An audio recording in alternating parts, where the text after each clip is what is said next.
on 3 petitions, and now we are learning 2 extra petitions brought to the president for her impeachment or removal.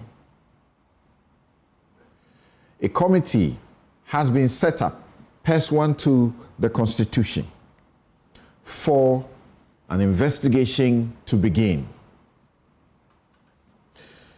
The NPP, as a party and the minority in Parliament, have labeled the process as farcical. They say it is an unconstitutional process that is going on. They are asking the president to stop it, failing which they are going on a demonstration to get the president to stop the process. FIDA, you may not have heard about them for a long time. They've issued a statement condemning what is going on. We've heard from the Ghana Bar Association, taking what people have called a measured approach and urging all of us to follow. They're asking the committee, the president, the Council of State to ensure that due process is followed. The MPP says this is nothing short of a brazen judicial coup, a reckless abuse of executive power, and a direct assault on the independence of Ghana's judiciary.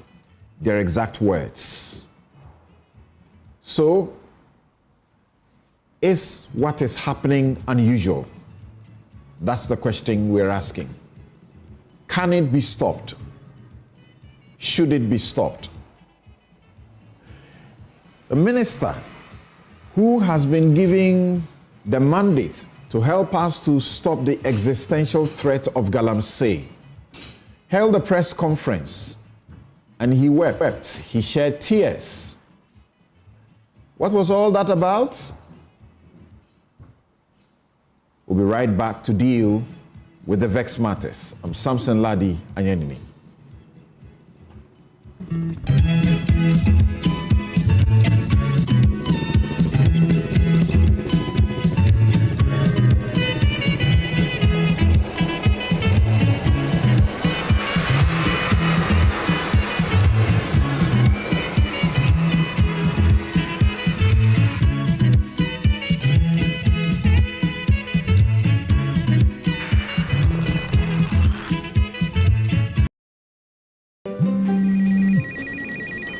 She's coming.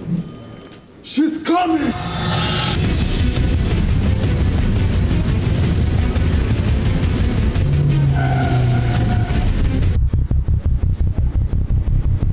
Oh, it's in. Madame Recito!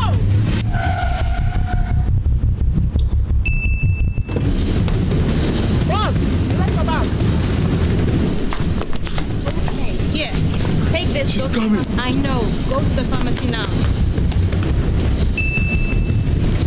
She's coming! Oh.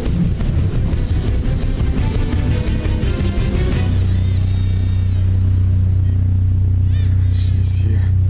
Pay faster, pay safer, and pay easy with Momo app. Download now and pay with the QR code, merchant ID, and so much more.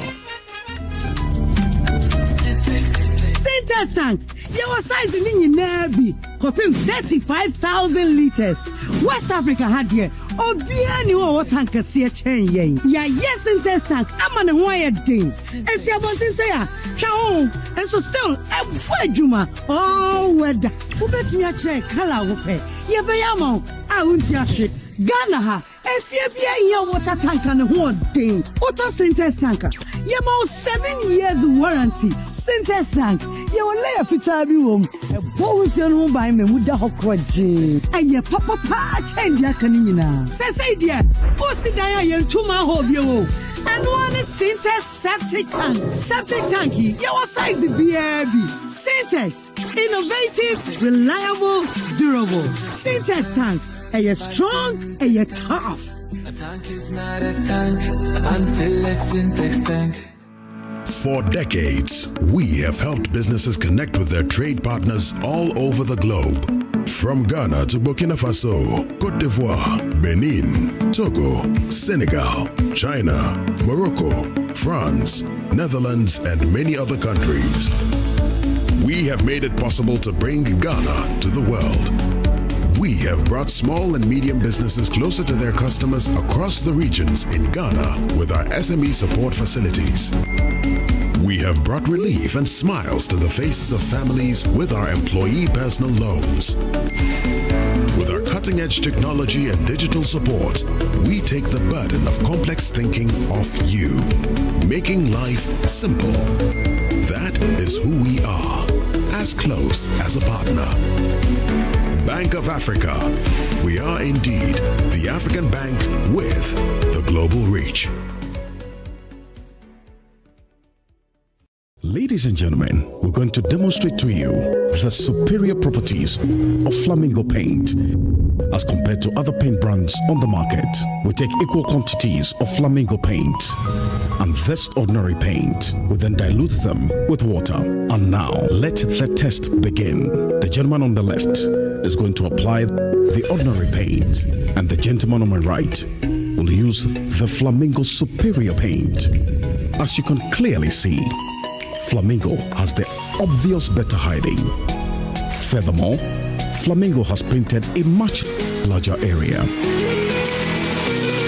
You know, one bucket of Flamingo paint is equal to several buckets of any other paint brand on the market. Flamingo paint is made with superior formulation to give superior durability, superior hiding, superior coverage. Flamingo paint, simply superior.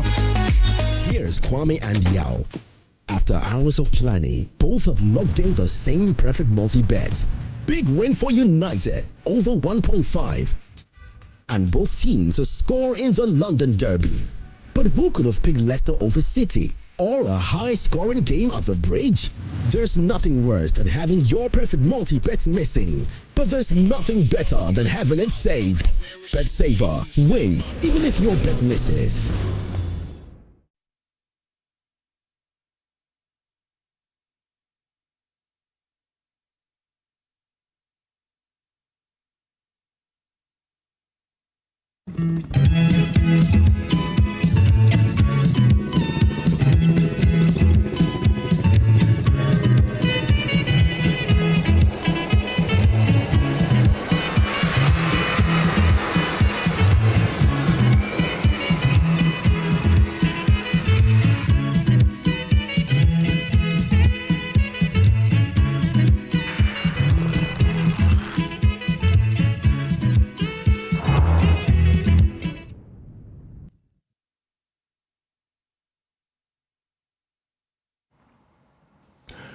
Welcome back.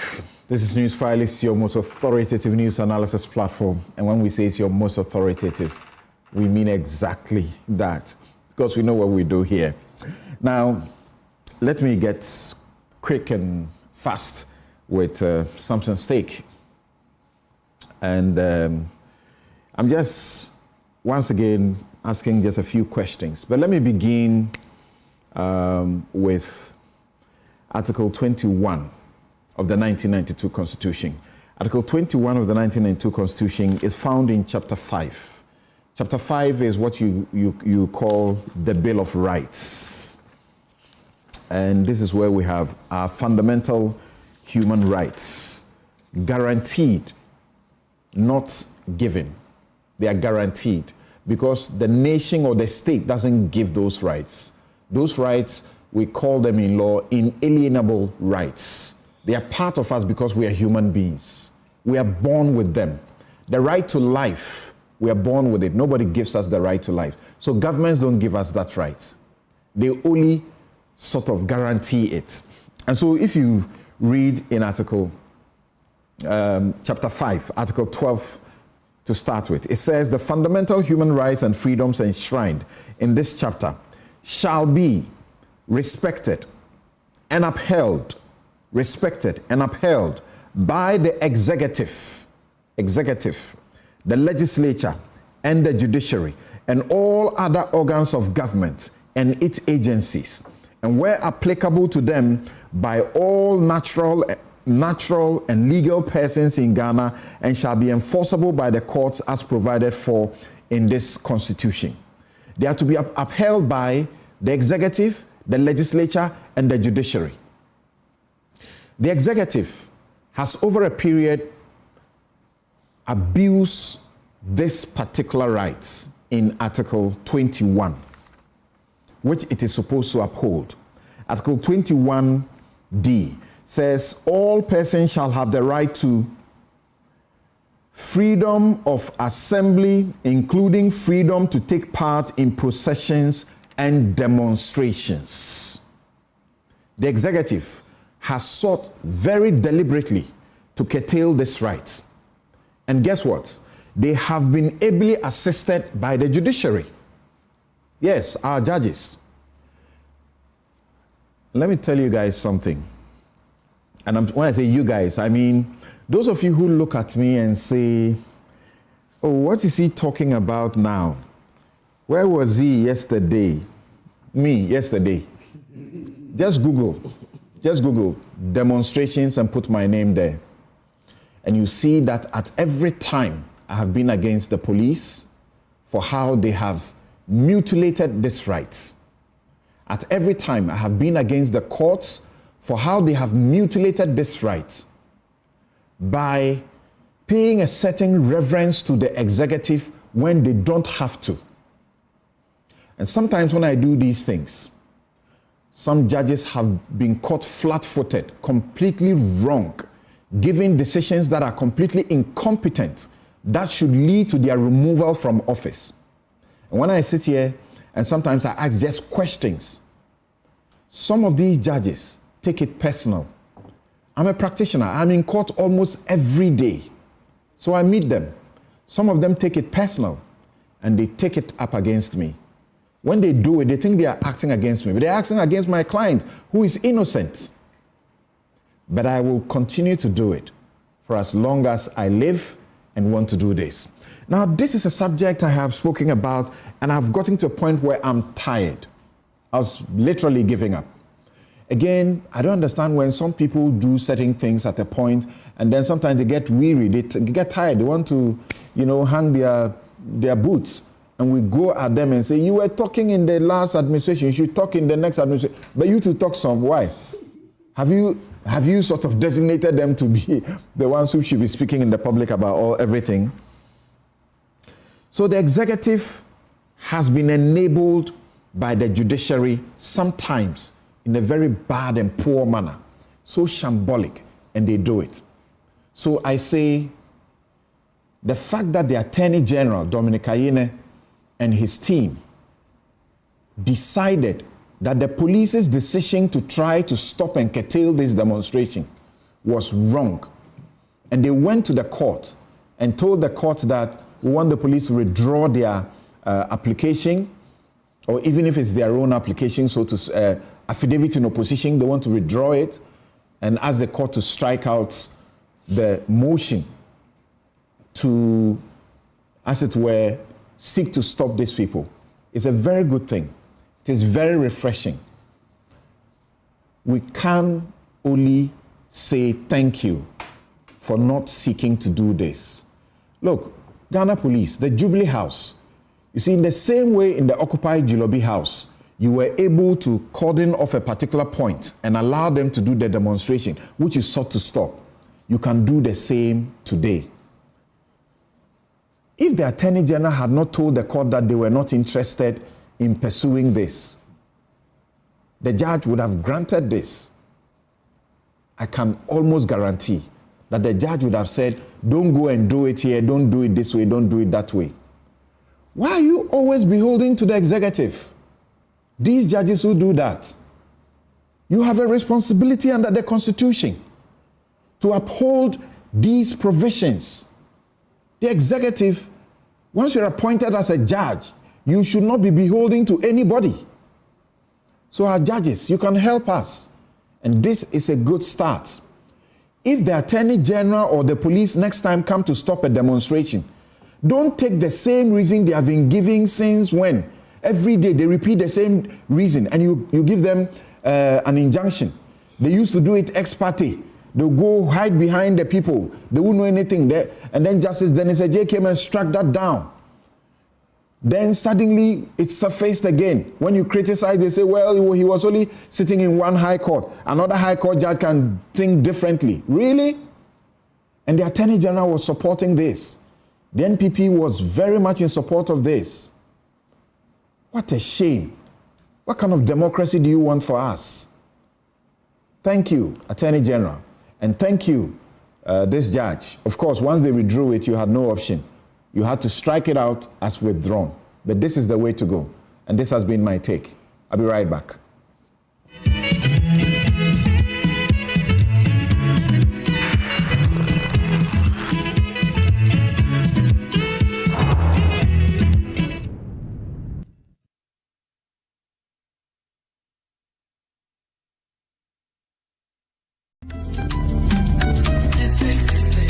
Tank, your size in Nabi, copying 35,000 liters. West Africa had here, Obiani or tanker see a chain yen. Ya, yes, in test tank, I'm on a wired thing. And see about this here, Chao, and so still, a Juma, oh, weather. Who bet me a check, hello, pay. Ye bayamo, I won't ya shit. Ghana, if you be a year water tank and one thing, auto synthesis tanker. You more 7 years warranty. Synthesis tank. You will lay a fitabi room. A bonus room by me with the hokwaji. And your papa change your canina. Say, dear, what's the dia and 2 ma hob you? And one is synthesis septic tank. Septic tanky. Your size BRB. Synthesis. Innovative, reliable, durable. Synthesis tank. And you're strong and you're tough. A tank is not a tank until it's in text tank. For decades, we have helped businesses connect with their trade partners all over the globe. From Ghana to Burkina Faso, Côte d'Ivoire, Benin, Togo, Senegal, China, Morocco, France, Netherlands, and many other countries. We have made it possible to bring Ghana to the world. We have brought small and medium businesses closer to their customers across the regions in Ghana with our SME support facilities. We have brought relief and smiles to the faces of families with our employee personal loans.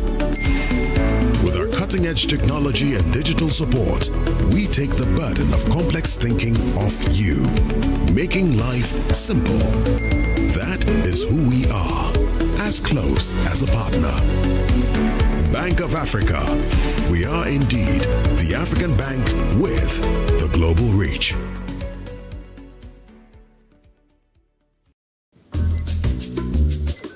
Pascal is showing his boss the efficient new technology they've installed. She's pleased. But now she's asking, why is that still there? Pascal explains the new fleet-finding darts are more accurate than the old ones. The boss is not so pleased anymore. If you haven't automated your fleet management yet, it's time to get business done better with MTN Business.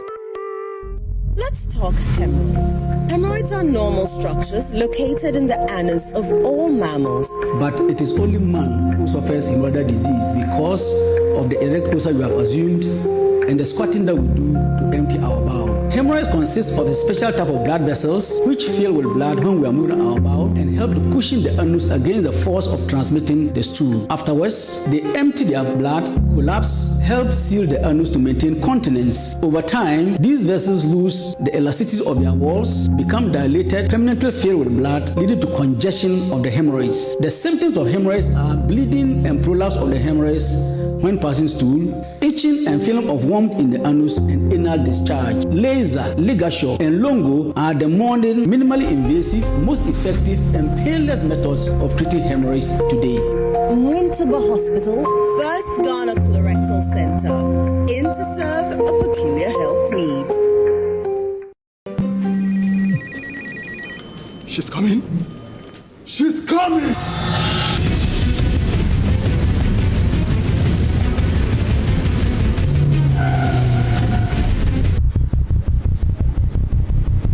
Oh, it's in.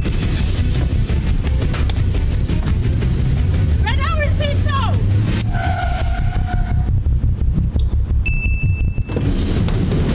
Boss!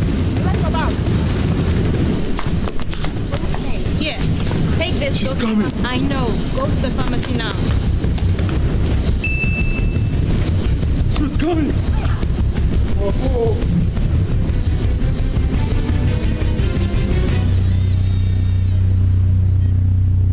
She's here. Pay faster, pay safer, and pay easy with Momo app. Download now and pay with the QR code, merchant ID, and so much more. Number 1 from here, 2 and 3 from here, 5 and 6 from here. For now. Yay.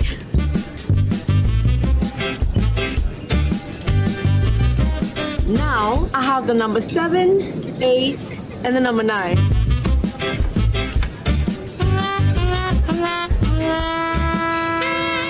You need number 10. Please, I can't eat anymore. I mean, number 10, liver salt. The effective liver salt for the relief of stomach upset, heartburn, hyperacidity, and indigestion. Would you like to try number 11? What? Number 10 liver salt. Refreshing relief fast. Manufactured and distributed by Ernest Chemists Limited. This advert is FDA approved.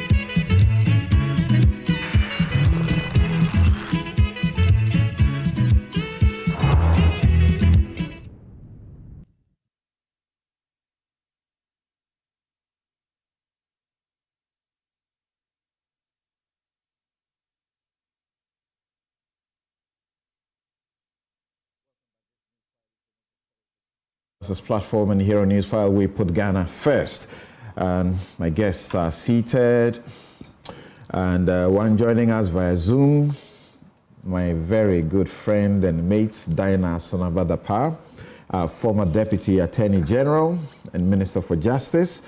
Professor Ajimandua Bafo Ajimandua is former UN Senior Governance Advisor right here in the studio. Prof, thanks for making time to come here. We haven't seen you on the platform in a little while. Right. Inusa Husseini, MP, Tamale Central, former MP, Tamale Central, and former ranking, Constitutional Legal Affairs, Parliamentary Affairs, is it? Committee of Parliament. He was Minister, different portfolios. Somebody said on my post when I posted the flyer that you are becoming a regular on the show. We are happy if we could have you. If we could have you every show. Right. Oliver Bakavomo is Constitutional Rights and Policy Strategy Advisor at the Democracy Hub. It's been a while. It's been a minute. Always excited to have you on the show. Appreciate it. Right. So that will be for the very first segment, and in the second segment we shall have Kojo Akoto Boateng, a journalist with multimedia. He's a farmer. Also join us to look at the matter of the Galamsey. Of course, we are beginning with the suspension of the CJ and the processes going forward, but I appreciate that the subject of my take is of interest, particularly to Oliver, the serial demonstrator who has had to be picked up almost any time he says we want to have a demonstration. How does it sound to you, what we are learning? You know, first of all, I must say that since the Attorney General and his deputy came into office, they've been in the news for almost the right reasons on a number of occasions. Of course, with some wrong reasons also, but you focus on yours. But I think I think for me it's refreshing. It's bizarre that, you know, after how many years of independence and how many years of operating the 1992 Constitution, the freedom of assembly has become the most contested right. But if there's going to be a direction, it must come from the highest levels. And I'm happy that the Attorney General, not only, because one of the things that we have been fighting for is not only the right to protest, but the right to assemble and petition the office of the president. The idea that you can be able to match up to the office of the president and petition is some of the things that we've been fighting for. They have conceded to the constitutionality of this. And I hope that it sets the tone for the police and how we go forward on this. But even more critically, I think that in terms of reforms going forward, we have to remove that from the police and it should be vested in Attorney General. Because they must take ultimate responsibility over how we operationalize the freedom of assembly so that it not becomes a tussle between we and the police, that if the government is taking a position to oppose it, everybody knows where responsibility hangs. That they don't hide behind the office and the police feel that they cannot do this. So I must commend them, and I hope that, you know, it sets the limits of our rights as citizens. You were planning a demonstration around the same time, and this is coming up. So what's going to happen? So yes, we're planning a protest on 1st of May, and before an announcement was made to do a protest on, I think, on the 28th, 29th, 30th. And so we decided that, you know, one of the things that we have been fighting for is a broader culture of protest. So we don't want to take away the shine of other citizens who are joining the process of holding government accountable to a protest. So we are willing to support that rather than feel like we must lead every time. So we're going to, our intention is to provide legal support to those who are coming out to protest. We're going to provide critical essentials, water, drink, and also mobilize some of our volunteer nurses and marshals as well to help support the protest. So we believe in the voice of citizens anytime. Great. Good to hear that. Good to hear that. Prof, brief comments, a minute or two? I think basically he said it all. I mean, there should be no attempt. So what the police used to do was that they used to go for an ex parte injunction, which means they'll go for, and you see how they used to do it. They'll go for the injunction a couple of days or on the eve of the event. Then the next morning, they spring a surprise on you. And so they say, you can't come to the demonstration because we have an injunction. And Justice Dennis Ajay gave a decision that they cannot go first to a lower court than a high court. And two, that's in 2015. And two, that it must always be on notice to the organizers and not a surprise. Secret. Well, I think we need to codify these new developments to bring clarity to the matter so that the police cannot hide behind any clause in the law or whatever to do what they do. So I think basically we need to bring the issue more clarity so that both parties, the demonstrating citizens and the police and other agencies, will be clear about our responsibilities. Once we do that, I think we'll have a better way. Great, but you're excited about this? Oh yeah, very much so. Actually, when I heard the news yesterday, I thought this is progress. It's progress, you know, especially for the Attorney General to intercede on behalf of citizens to say, look, the police, you can't stop them. That we have to do. But the small part that... Shouldn't they have told the police first, that first don't even attempt it? In fact, rather than wait, they file the process and then they go to court and then say, let me jump in here, because in fact I do understand that the Attorney General's office had been clear with the police not to do this, and then they still went ahead to do this. And in fact, they had asked them to issue a statement.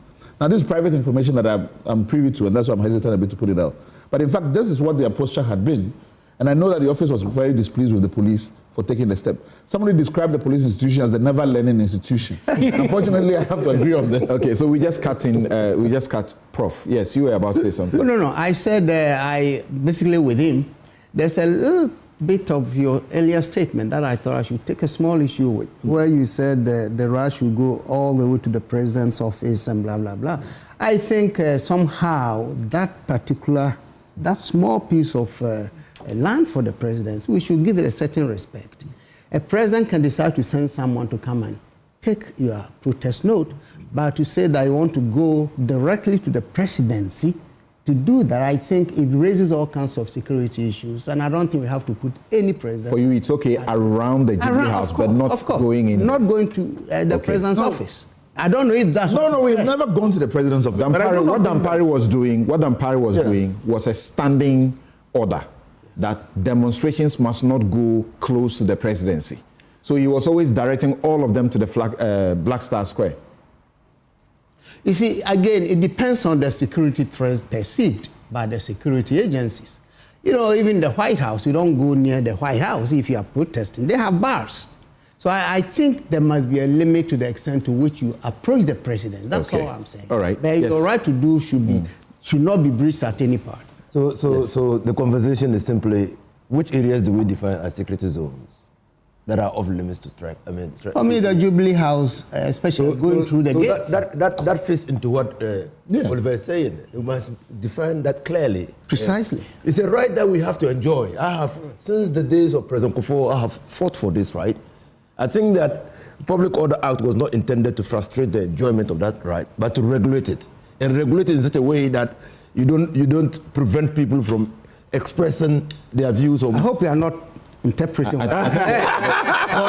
You are taking it over. I never said that. The point that is being made is, should they have access into the presidency? No. Exactly. Or how close? So I agree entirely with. Is it reasonable to expect that the demonstrators will go into that place? I agree with him. I'm just saying that it borders on regulation. Okay. It borders on us building consensus on areas that we ought not to go, so that we can enforce the restrictions on those areas. Now, but that right should be expanded, and that's why we are commending the Attorney General's office.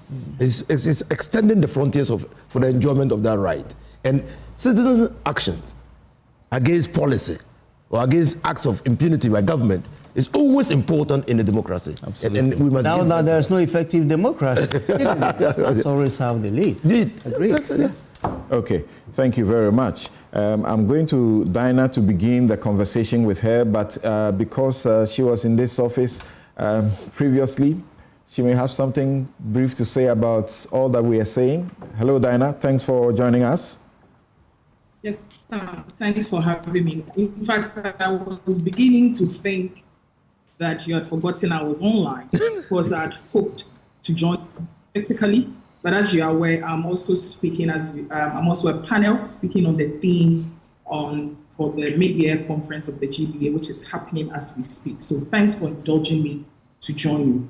Absolutely. As a human rights advocate, my whole learning training has been hinged on human rights. And so I do agree with you.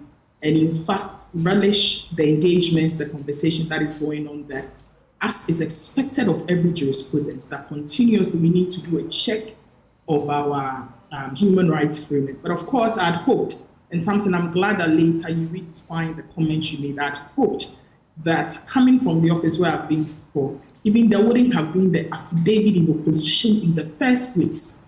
So I think that is a comment I think later you addressed. But coming from that office, I'll tell you that no affidavit in opposition of that nature will emanate from the office of the AG without the AG being aware.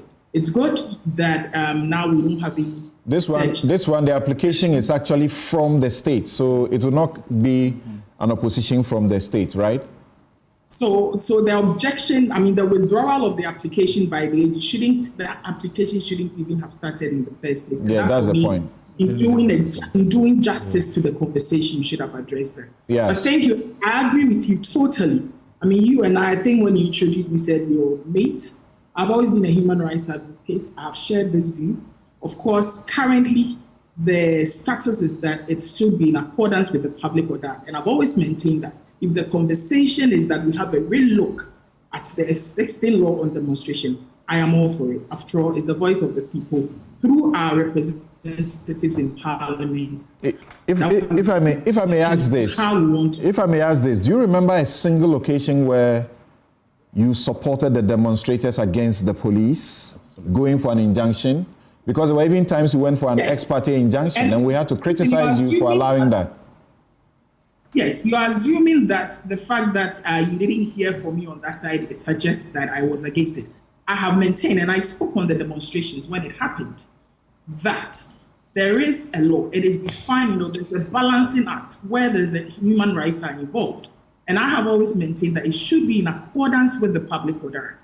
It is different when you're saying somebody is acting, whether the AG or any other officer, contrary to the Public Order Act. And then we can have that conversation. But as the Public Order Act provides, and we feel that we need to close some gaps as we've identified in the Public Order Act, that is a different conversation.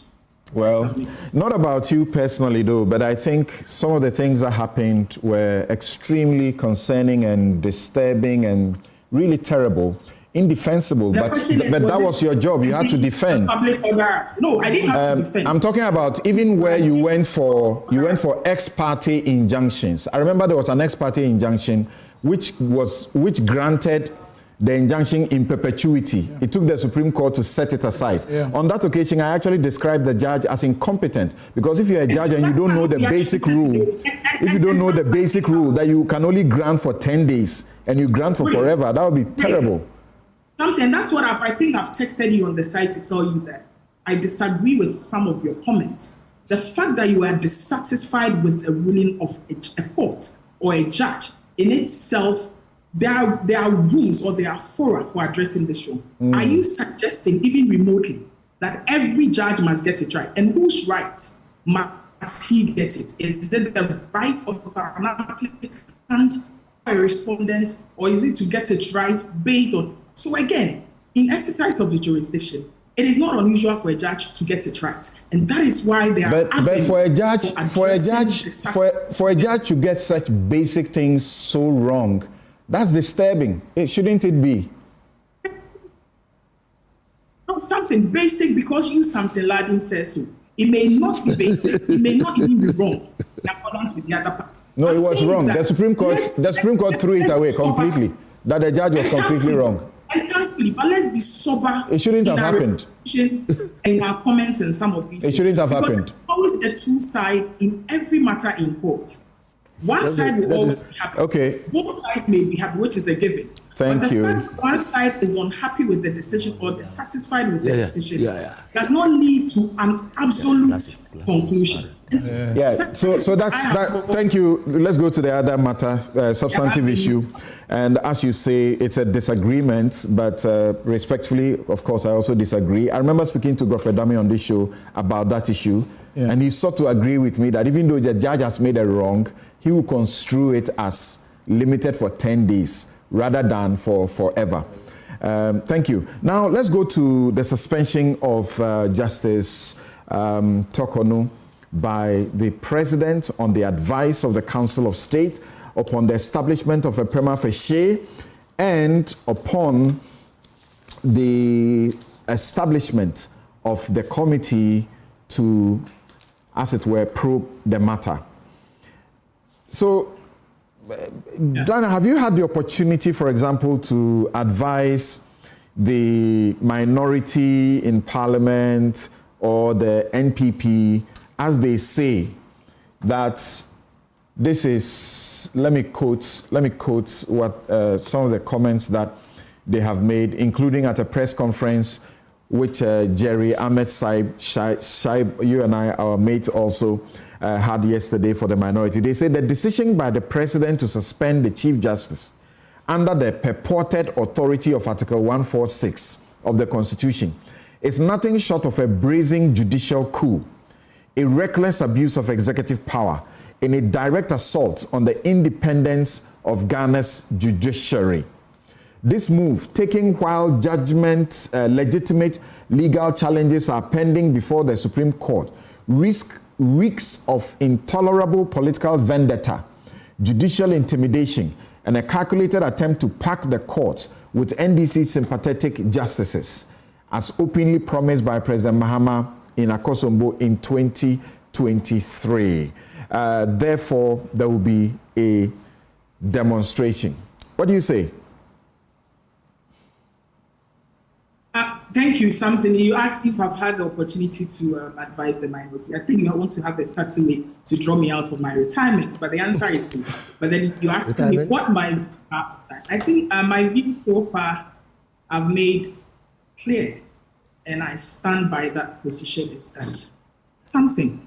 Again, we have to have a very sober reflection on the whole import of Article 146, appreciating against the backdrop that it is not a low threshold, and we should not sink our democracy by dilly-dallying or minimizing the effects, the import in the implement of Article 146.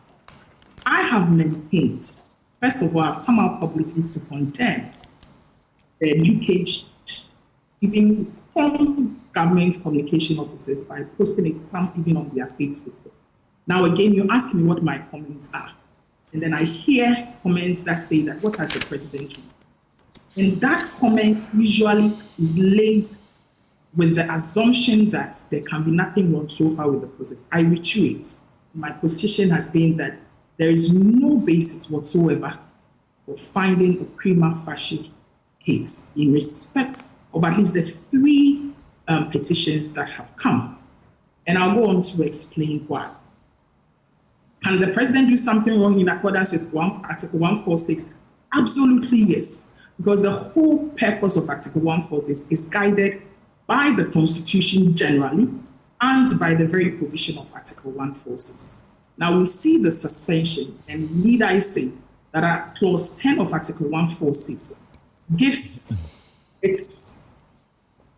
permits, by way of discretion, the exercise of discretion, for the president to exercise this discretion to suspend the Chief Justice. And constitutionally, the exercise of discretion is again measured by the very Constitution in itself, Article 296, as elaborated in the plethora of cases by the Supreme Court. And so can the president fault? Yes, he can, in the exercise of discretion, where it is contrary to the very provisions of the Constitution. Now, coming to the very fact of this case, my position has been that there was no basis for the exercise of the discretion. And I'll say again, that first of all, if the only communication to the Chief Justice indicates without more that I have established a prima facie case in respect of the 3 petitions, the question is, will that alone suffice under the test under Article 296? I do not think so. Secondly, you look at the basis of these 3 petitions in substance to determine that even if on the face of it, a prima facie case may be made. Again, I do not think so. And I'll come back to it. Sam, if you look at the petition of this Savior Group or so, where the thrust of the petition is on 2 fronts. The first being that the Chief Justice recommended to the President, giving some reasons why the number of justices on the Supreme Court should be widened, should be more. And then you say that that is a ground for petition for removal. Practice, as you are aware, is that the appointment of justices all through a process, including consultation with GBA, Judicial Council, etc. In any case, that letter that the Chief Justice wrote was a mere recommendation. We know the import of recommendation or even advice to the President. It is not binding on the President. Indeed, it shows that the President did not even proceed to act on that advice of the Chief Justice. And so for me, I find it questionable how such points stated by the Savior Group can present a ground for the establishment of a prima case. Second, and most importantly perhaps, is that the thrust of the petition of the group is that the Chief Justice, while sitting as a panel member of the Supreme Court, and you and I know that the Supreme Court's jurisdiction, unless it is a single justice of the Supreme Court acting on behalf of the Supreme Court, usually is not fewer than 5 justices of the Supreme Court. And so if the basis of the petition, which then ends up in the final of a prima facie case, is that the CJ, who has 1 vote, just like all the other 4 judges on the panel, while sitting as a court, made certain decisions, gave certain orders that you are not satisfied with, the ground for it, I believe, is not Article 146. And I've always maintained that the Constitution and our laws in themselves present avenues for challenging decisions of the court.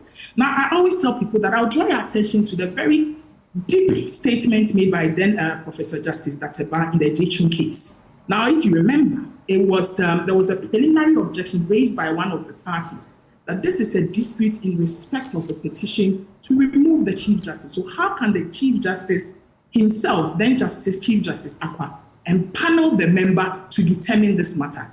And Justice Daktaba said something, and I admonish all Ghanaians to take a careful look and reflect on that statement. Indeed, he said, and I quote, that we, the rest of the judges at the Supreme Court, are not malleable clay in the hands of the Chief Justice. In other words, we have our independent thinking.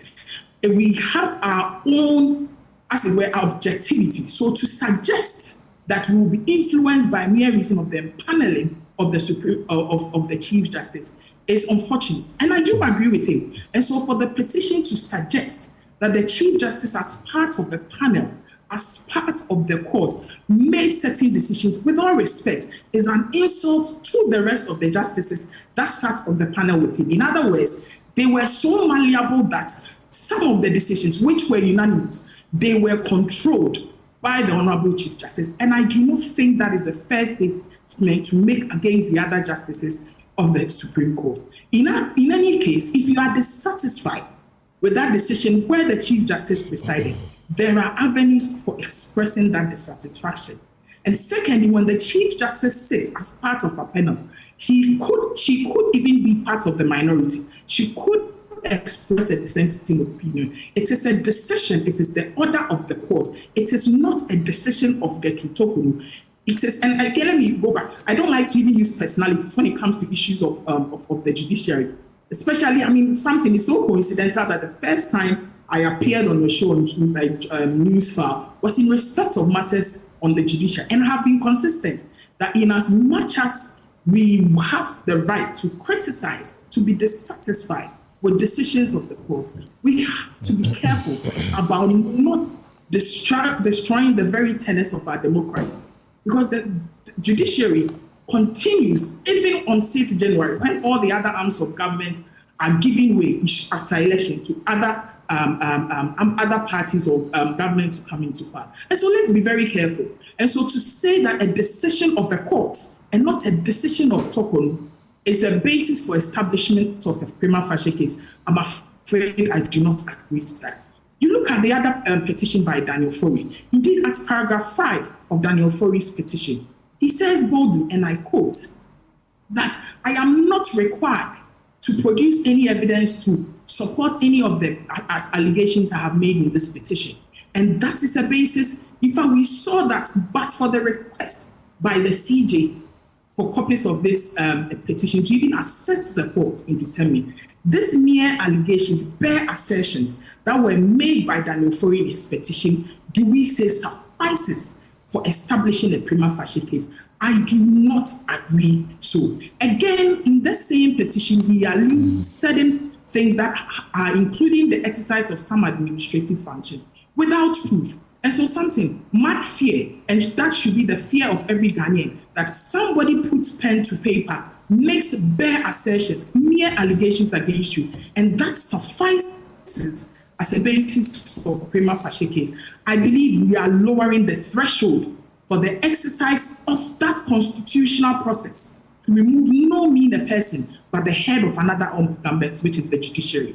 Similar arguments can be made with respect to the Akogo Ayamga case. Again, and he is the only one that attaches a newspaper item to his petition.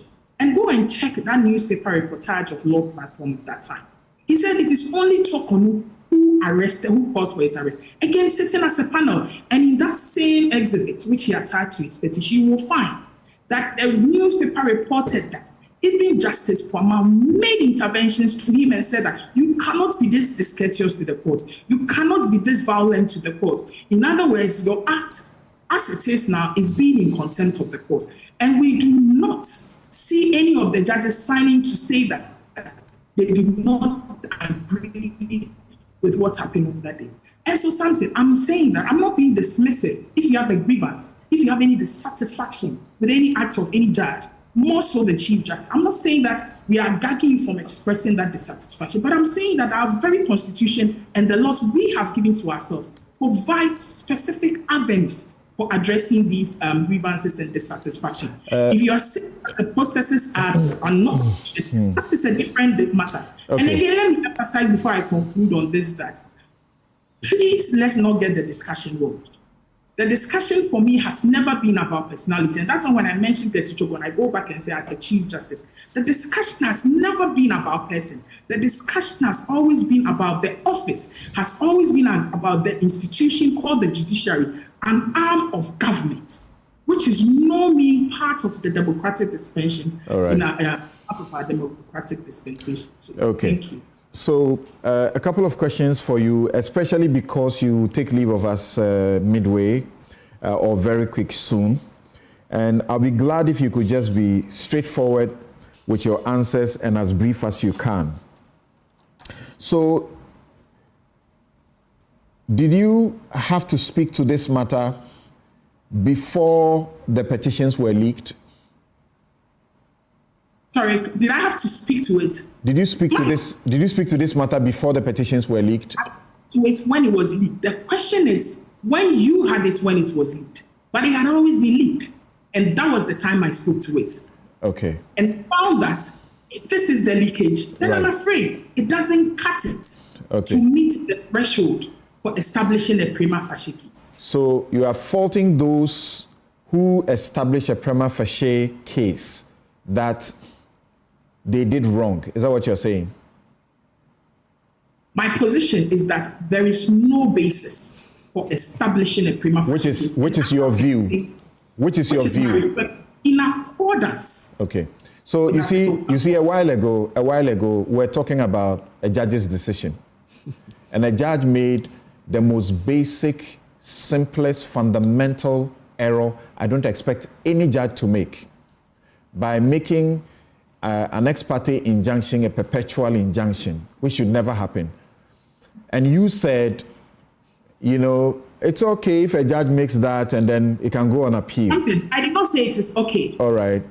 I did not say it is okay. I said that if you or any other person is dissatisfied with the decision, you see, I can't say that judges making a decision, I'll be privy to the details of the reasoning they gave for each case. So I'm saying that, are there avenues for addressing our views when we are dissatisfied with the decision of the court? Right. So I think in the confines of the jurisdiction, they can get it wrong, and they do get it wrong sometimes. Okay. But is that a ground for an Article 147?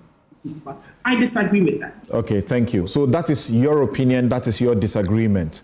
And you will agree that your disagreement cannot override all the other people who may have been involved, particularly the Council of State, who would have been involved in the prima facie determination. So that's your disagreement. Now, that their position makes a superior argument in accordance with the Constitution and the law, then I'll agree with you. But I have taken time to express my view in accordance with the law. And I'm saying that if your petition is that the CJ sat as part of it. No, it's okay. It's okay. Let's move on. Let's not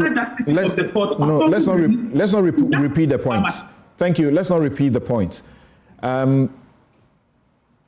Okay, and I'm in a very difficult situation here, and I must confess, also because of the individual involved. But let me ask you this. So, myself, my senior, there was a matter in which a high court judge sat on, and we found that something wrong went on. So he gave a decision against us, but we had to appeal because we know we have to appeal. But we had to make a complaint, and in the complaint, the judge was found to have misconducted himself, and he was giving a reprimand. Let me tell you what happened. Any day we went to court, the judge had conversations on phone with the lawyer. Wait. Without seeing the proceedings and the decision in that matter. I'm just issuing. If you allow me to finish. That don't expect me to. If you allow me to finish, please. I'm just saying so that you know how to present the case to me. So you see, when you were making your presentation, and that's what I do on this platform, when you were making the presentation, I gave you sufficient time to finish. Now I'm coming to ask you a number of questions on the things you made.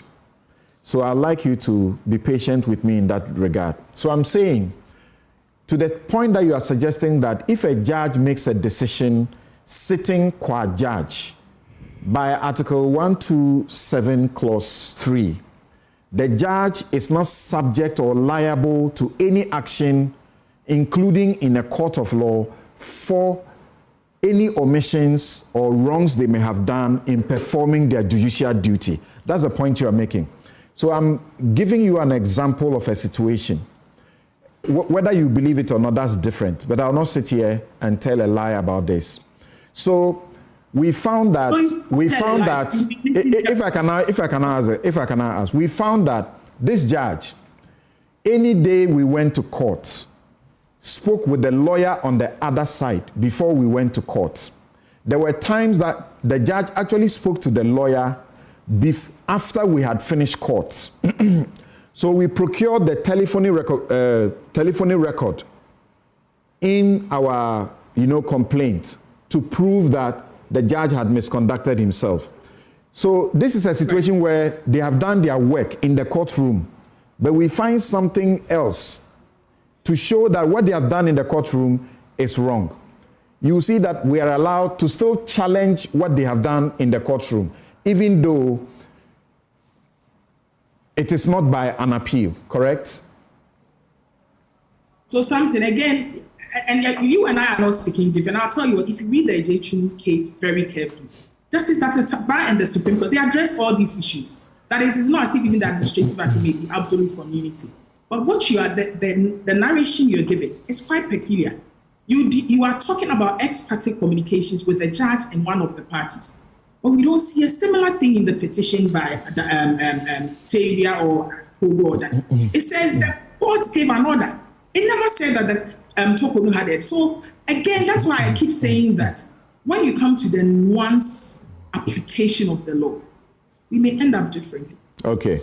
Now there was no ex parte communications from the petition we saw. It says, and go back to the petition, that the court, that CJ presided.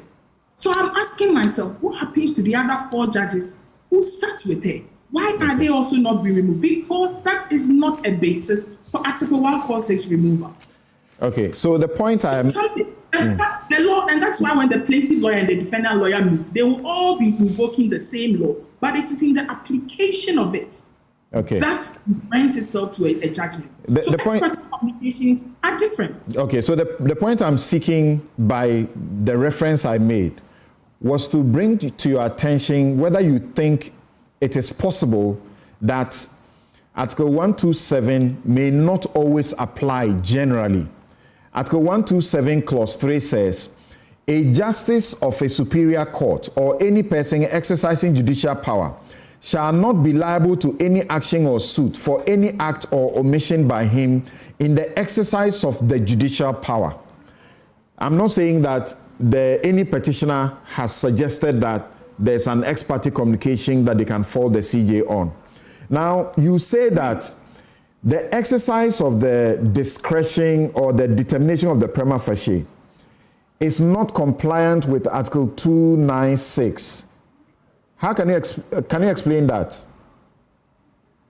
So the exercise of the discretion in itself is not absolute, and the exercise of every discretion under the Constitution, as we see from 296 and as elaborated upon by the court, must have a basis, the test for the exercise of that discretion. And I'm saying that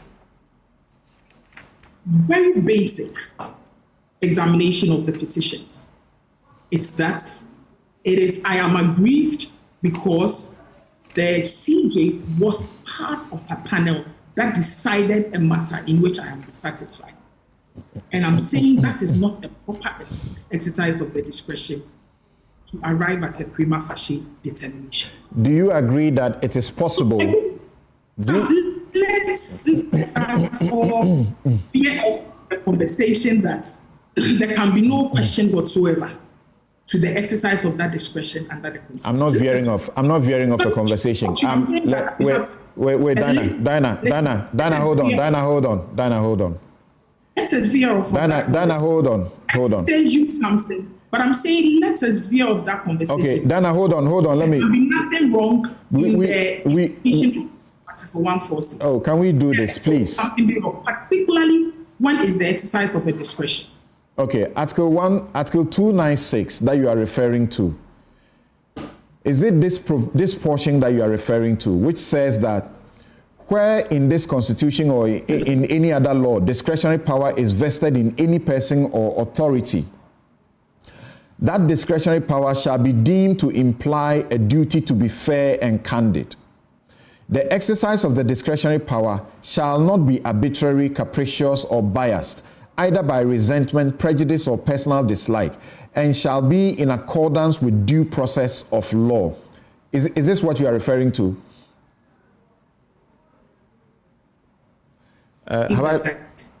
Is this what you are referring to?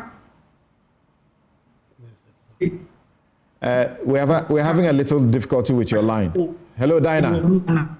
Hello, Dinah. Of that your line is breaking. I suppose, can we call her on phone so we can finish with her? Yeah, hello, Dinah. Hello, can you hear me? Yes. Yes, I can hear you now. The part I have read, is that what you are referring to? This is not helpful. Yeah, she can't hear me. Sorry, I'm talking to my production as if... Hello, Dinah. Can hear you. Yes, I can hear you. Okay, so I asked the question. It's just that I see that I've been disabled from my video. Hello? I hear you. I hear you now. Especially when I hear you now. Hello, Dinah. Hello, Dinah. Hello, Dinah. Hello, Dinah. You have to stop making a presentation. Answer my questions. Help so they can answer my questions. Can you hear me now? I see that I've been disabled by the video, and I don't know if also you can't hear me, but it says you've been disabled. You cannot start. I'm hearing you now. I'm hearing you now. So the disability thing, I don't know. Please, can we call her on phone and finish this? Please raise Dinah back on phone. Let's cut this one. I've seen that it says that he's allowed me to restart my video. Yes.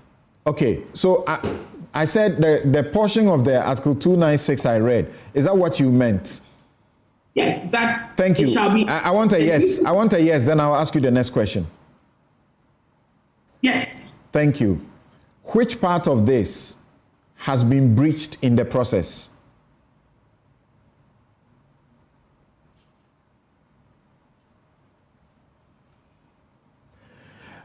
Okay, so let's cut it. Let's not continue to stay on the Zoom. It's not working. She should get on phone, and so we can quickly get done with her. Yes, so production, please get her on phone. That's how we do it, because we waste time. So she says a few things that we should not sink our democracy by this process. There's been a wrong use of discretion, not compliant with Article 296. Bare allegations have made a prima facie determination, and so on and so forth. And a judge exercising her duty in a panel is not to be singled out and blamed. And even in that manner, it is exercise of the judicial duty. So you can't even take it to any forum, including a court of law. So quick thoughts, Oliver, before I get back to her and finish off. I mean, we need to go back first to Article 146. Article 146 says the grounds for removal are stated misbehavior or incompetence. What is a judge competent to do? It's the first question I ask myself. Because we say that legislator does not use two words where one will suffice. So if you have said misstated misbehavior and we have said incompetence, it implies to me incompetence in respect of the judicial function for which you're competent to perform. Okay. The mere existence of a forum to address incompetence does not eliminate the incompetence in itself. So if the constitutional intendment is that we want to do away with Kekewich, for those who are not lawyers, means that Kekewich has become famed for judge who continuously made wrong decisions, then that's the constitutional intendment. So it can never be the case that because a judge has made a judicial decision, that decision or by conduct had shown consistent incompetence on the bench, that we cannot remove that judge. We did not case ourselves with incompetent judges. So it's a strange argument. In fact, I remember years ago when that conversation you just had about that injunction came up, it affected us. And when you raised the issue with me, I said, I understand it, but I'm even afraid to contemplate it. Not that I am dismissing that it can be a possibility. So to come into the conversation now and say that this is absolutely not even within the constitutional imagination, I think it's a disservice to the conversation. Of course, the judgment and evaluation as to whether or not on this occasion the Chief Justice or any judge has been incompetent, that is the job of the committee that has been instituted to do. So we cannot say that any petition which raises the possibility of judicial incompetence should be thrown out ab initio. That I am struggling with will be my initial comment, I would say. We get Diana on phone. It is important. She's the former Deputy Attorney General, a former Deputy Attorney General and Deputy Minister for Justice. Her party is the one that is rallying support for a protest.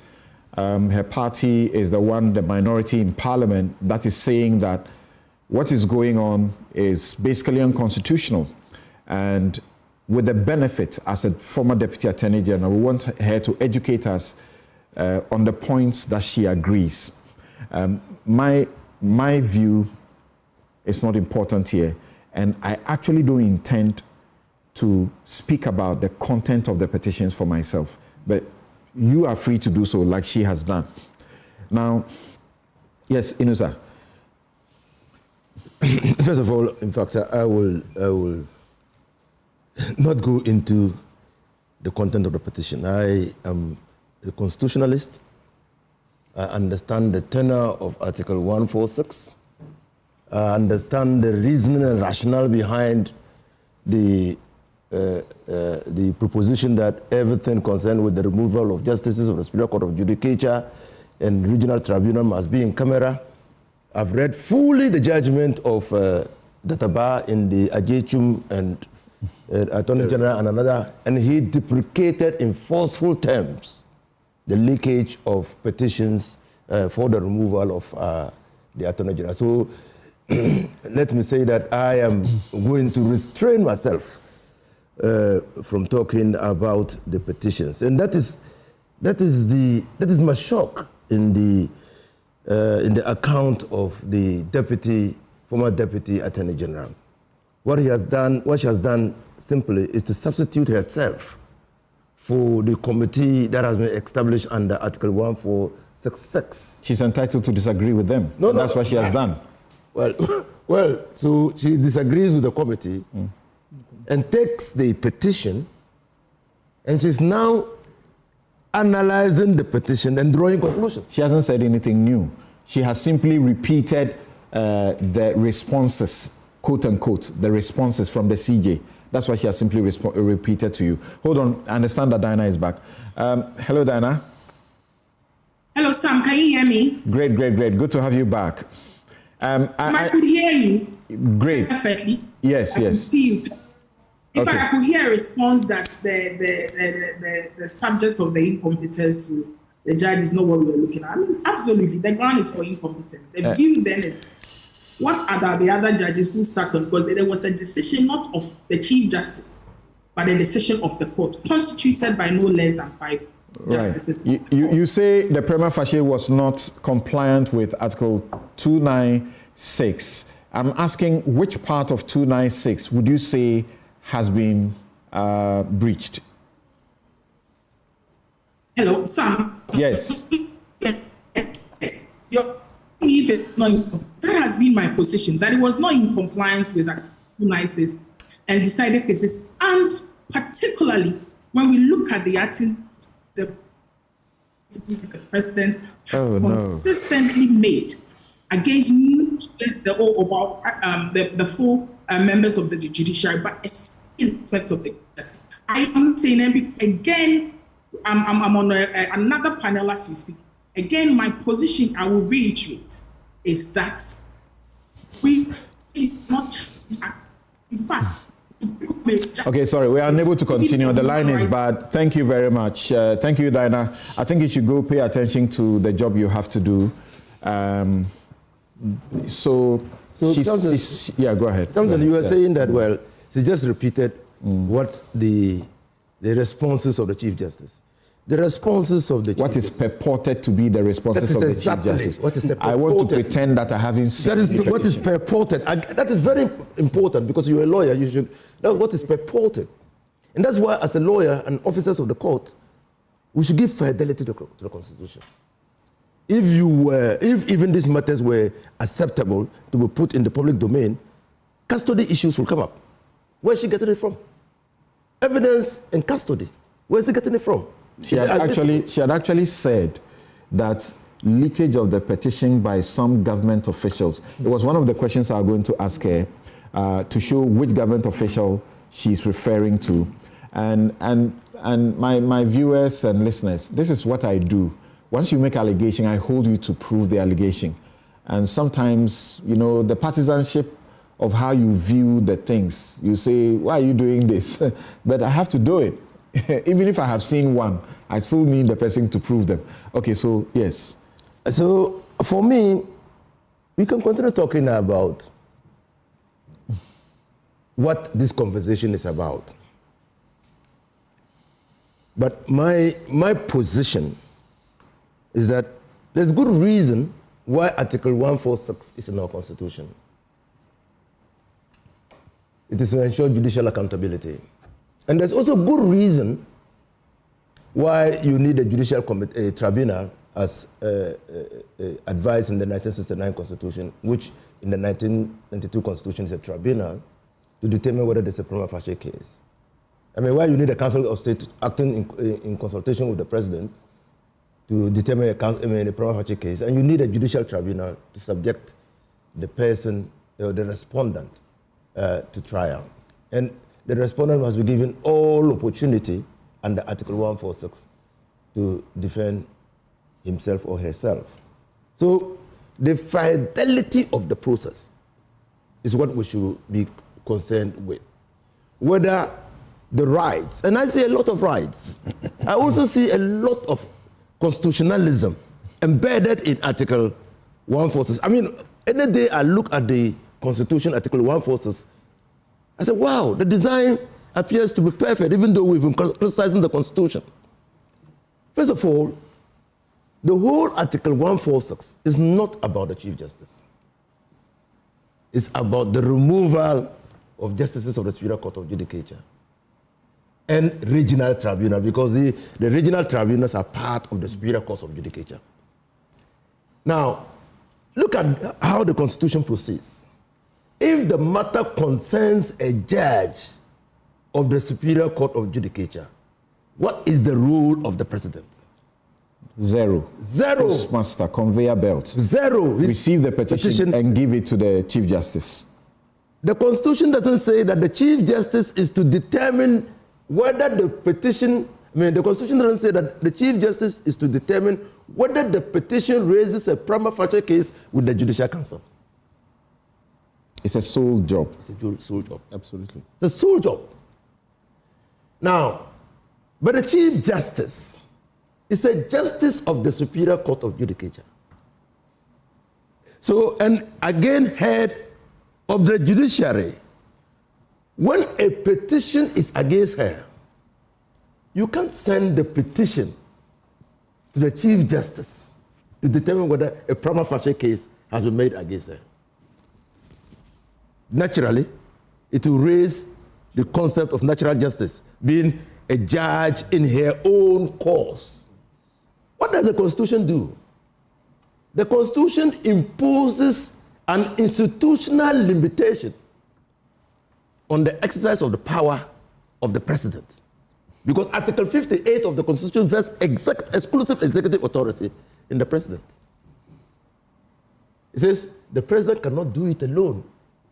He cannot determine whether the petition raises a prima facie case. He must do it in consultation with the Council of State. And if adjectum is to be a guide, the Taba says the Council of State must play a prominent role in the decision. So as constitutional lawyers, what do? We want to see that the process is followed. Why is it so? So that to protect the Chief Justice against a capricious and vindictive executive. That's why it is so. That's why that limitation is on the exercise of that power. Now, so even though and I agree and tell you the reasoning in Judicial, even though Article 1466 does not include prima facie, but it stands to reason that because the Chief Justice is a justice of the Superior Court of Judicature, you probably will flout on Article 17 of the Constitution if you do not establish in her case a prima facie case. And so, apart from the reasons given by Databar in the Ajechum case, you can't treat people differently equally circumstanced differently.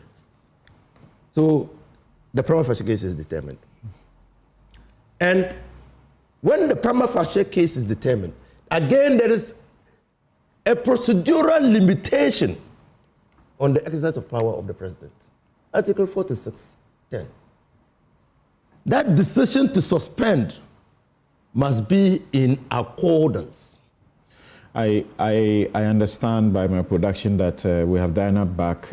Hopefully, we can do this very quick because it's getting unnecessarily prolonged because of the hitches that we're having. Hi, Diana. We lost her. I think, did we lose her? The line dropped. So you see, these things will be going on. People will be raising their own suspicions about what is going on. Well, I'm tired. I don't want to continue there. Let's continue here. It's enough. So you see a procedural limitation. The suspension must be in accordance with the advice of the committee established under Article 146.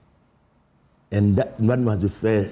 It implies that discretionary power, even though constrained by Article 146, because that discretionary power is not invocable. It must be exercised in accordance with the advice of the Council of State.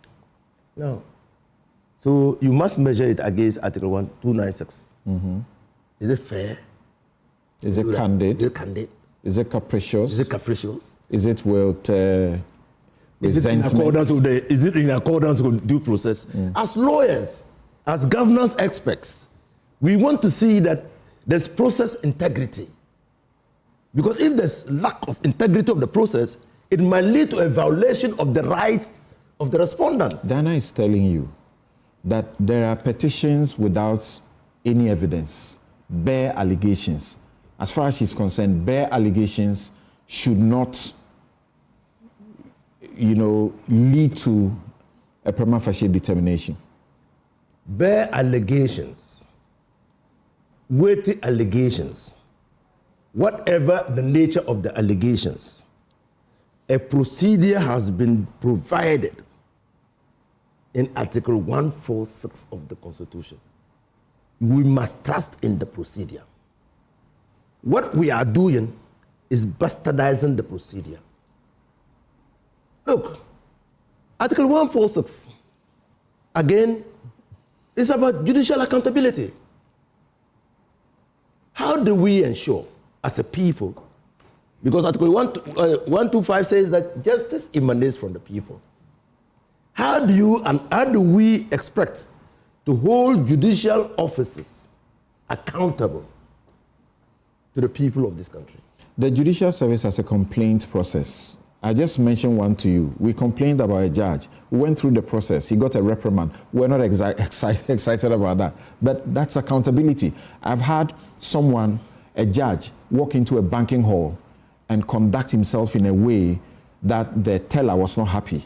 I had to represent that teller in a complaint process before the Judicial Service to investigate that judge. But this particular provision raises your complaint process to constitutional levels. That's what it does.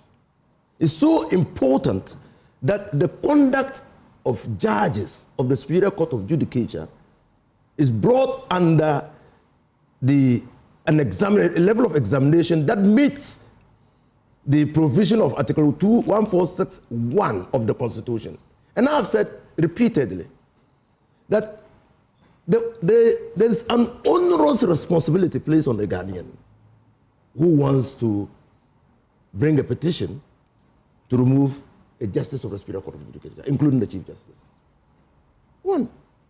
And I've said, frown on your face against a former president may not meet the conditions stipulated in Article 146(1) of the Constitution. Is it stated misbehavior? The thing I was asking you is, you said, how else do we hold them accountable? And I was saying that, I was suggesting to you that it is possible there are other avenues to hold them accountable. There's a Justice of the Court of Appeal who was, in delivering his decision in the High Court, encountered a problem. He's now a chief. And he was faulted for having done something wrong by the Supreme Court itself. They used very, harsh words on him. A committee was set up to investigate his conduct. I appeared before that committee because I was in court that day when the thing happened. My case was called before that case. That committee had Nana Megache, Elizabeth Ohene, a couple other people. So there are other avenues other than seeking to remove someone. That's the point I'm making to you. Yeah, you've answered the question by yourself. Article 146 is seeking to remove. It's not seeking to discipline. We should leave the decision to the petitioners. We should leave the decision to the petitioners. If they want to discipline at the statutory level, they take it. So when your client complained about the conduct of a justice of the Superior Court of Judicature, that justice was disciplined, but still at post. Article 146 is about removal. Okay, in fact, if they complain about the Chief Justice, I doubt that can happen. That can happen. Okay, let me go to well, but I've not finished yet. Briefly. Okay. Yeah, hold on with your comments. Mm-hmm. After having heard from Diana, I wanted to ask you the minority and the MPP's position leading to the demonstration they intend to have. What do you say?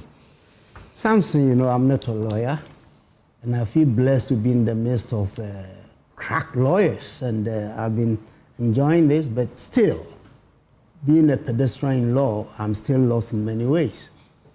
But fortunately, governance is not that strict with interpretations, because you have legal side, you can have a social side, political side, all sides in governance. So I'm not able to respond directly to Diana's presentation, because you all have argued for and against her position. With regard to the demonstration, as you asked, well, in the first instance, initial comments were with regard to their right to do so. And I think that should stand. As to whether Diana had advised them on the legalities and the appropriateness of it, I have no idea about it, right? But let me say this. The issue certainly is fundamentally legal, as all of you have argued. And because I'm not a lawyer, I'm not competent to go that way. But there are certain aspects that I think is of interest to all of us. You look at governance generally, and I think my friend Yusa alluded to that. We have three important legs in governance. We all know that. The legislature, the executive, the judiciary. And for the sake of accountability, we go by this theory of separation of powers, which we try to actualize in governance. And also, we have this notion of the independence of the three entities. So my interest here is within the context of that, the governance. Where are we going with this particular case? First, let me take the notion of the separation of powers. Whether this particular incident breaches that notion is of interest to me. Because if that notion is breached needlessly, it creates a crisis for governance. Not only that, as a fledgling democracy, it also gives some very wrong signals to ourselves as aspiring Democrats and to the world out there.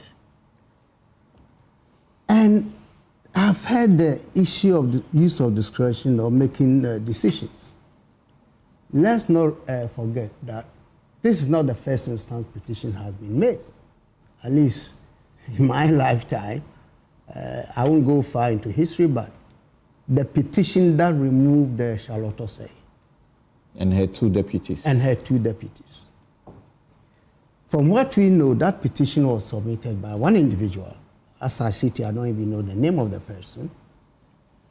And we're told at the time when issues were raised by the president. I think it was submitted by a number of individuals. Began with a nameless individual. Nameless. So how many in all? Do you know how many people were involved in that petition? It was a couple of people, I think. Okay, let's say a couple of people. And the president told the country that he was simply a conveyor belt, suggesting that perhaps he did not even review the petition and simply submitted it. So the process went on, and we know the outcome. That, in retrospect, could have been a very bad decision on the part of the president, setting a bad precedent, I should say. Not that citizens don't have the right to petition, but I think when you are dealing with a position as important as Chief Justice, I'm skipping from the Electoral Commission side, I think there must be serious introspection. Again, because of the issue of separation of powers here.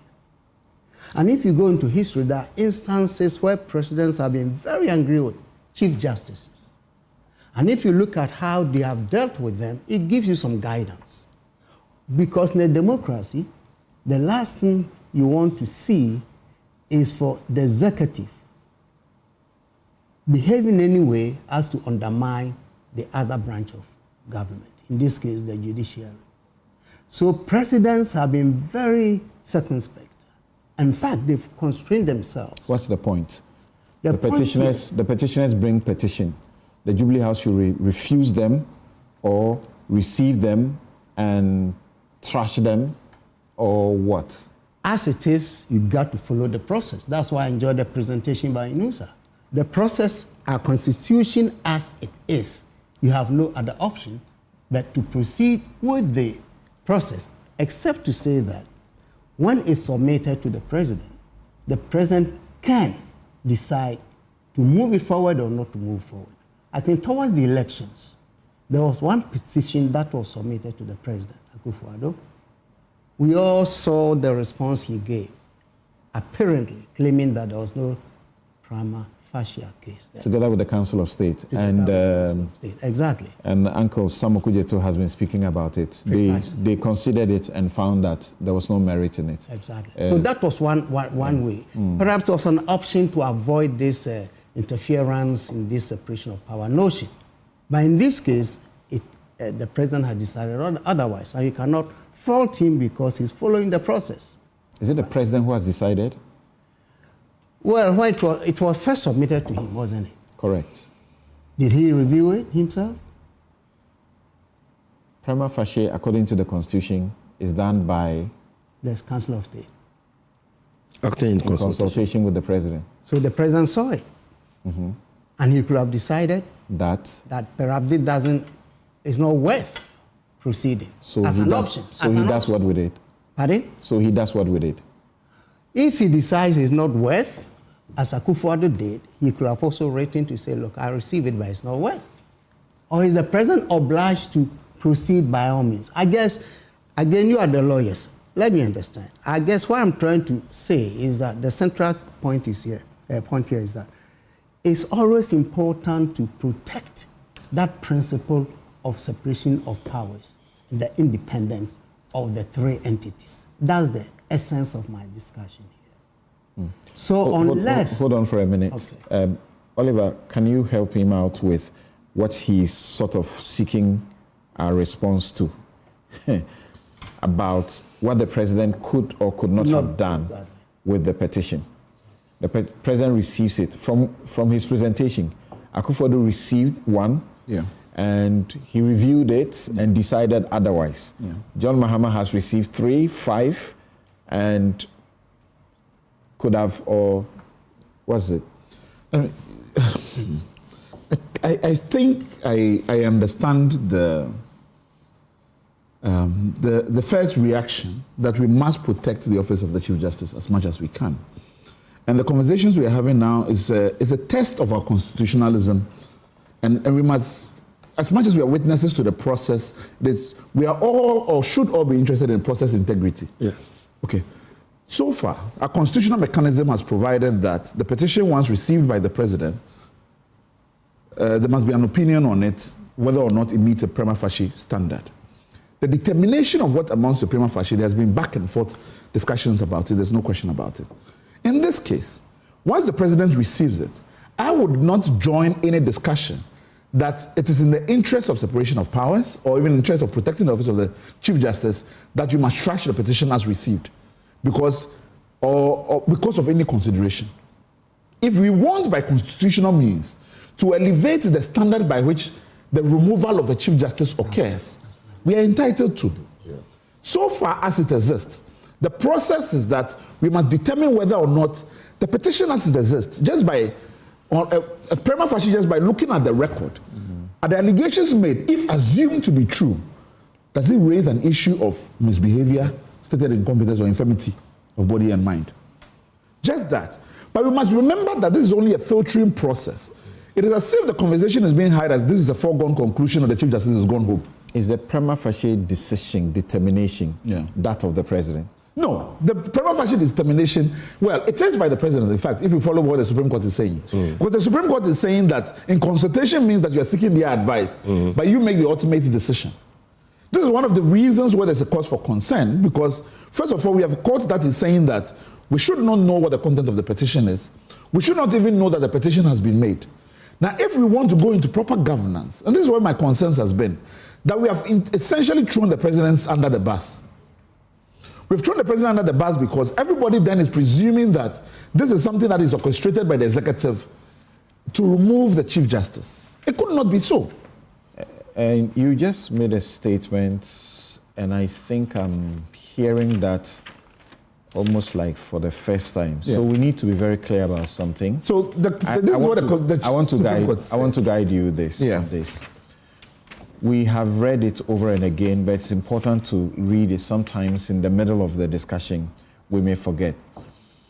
Where the petition is for the removal of the Chief Justice, the President shall, acting in consultation with the Council of State, appoint a committee consisting of 2 justices of the Supreme Court, one of whom shall be appointed chairman by the President, and 3 other persons who are not members of the Council of State, nor members of Parliament, nor lawyers. Yes.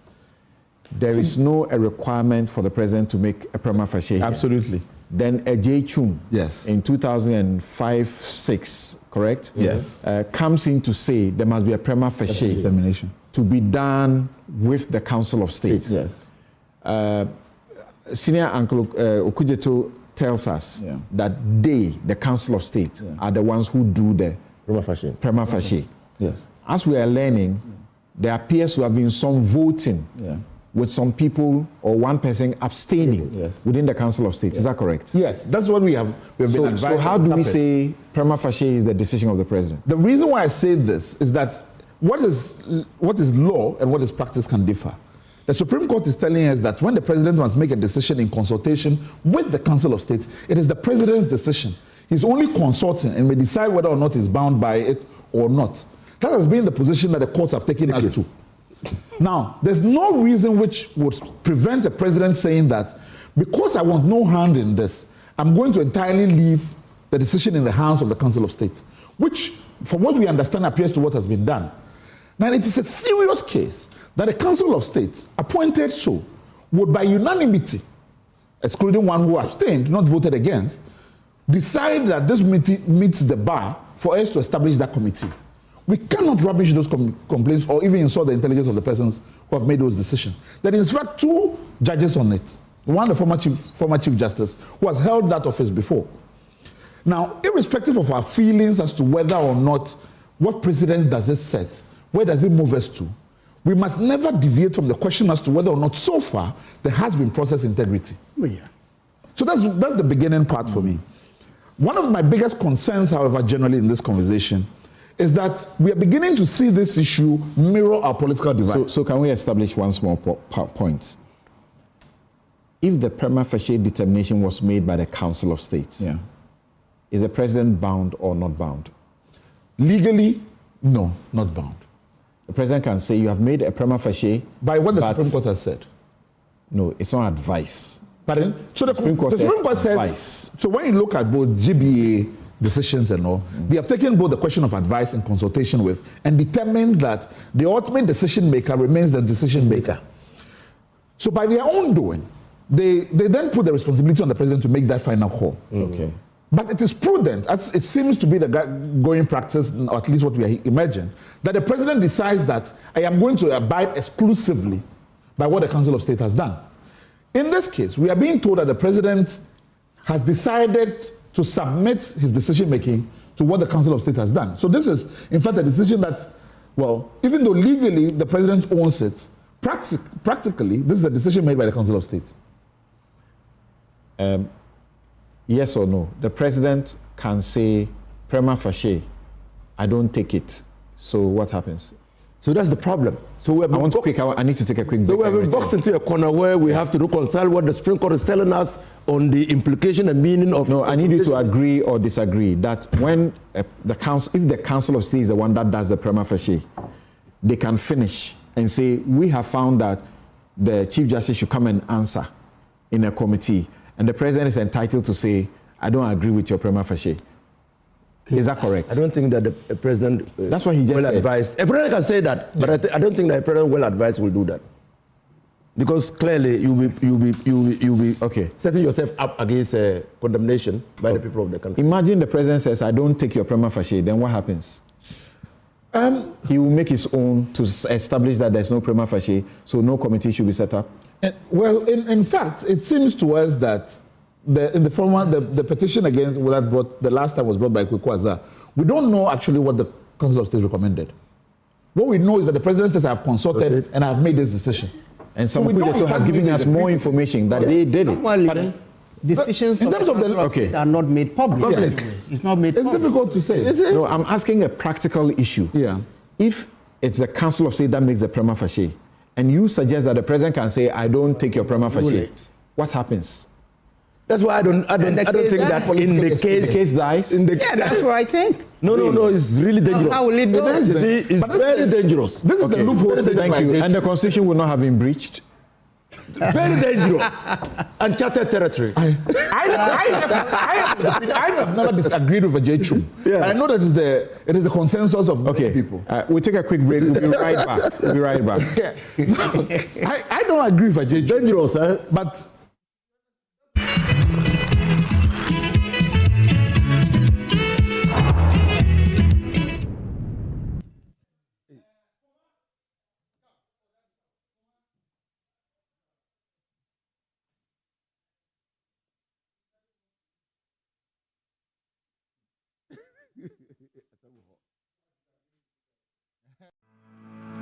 For decades, we have helped businesses connect with their trade partners all over the globe. From Ghana to Burkina Faso, Côte d'Ivoire, Benin, Togo, Senegal, China, Morocco, France, Netherlands, and many other countries. We have made it possible to bring Ghana to the world. We have brought small and medium businesses closer to their customers across the regions in Ghana with our SME support facilities. We have brought relief and smiles to the faces of families with our employee personal loans. With our cutting-edge technology and digital support, we take the burden of complex thinking off you, making life simple. That is who we are, as close as a partner. Bank of Africa.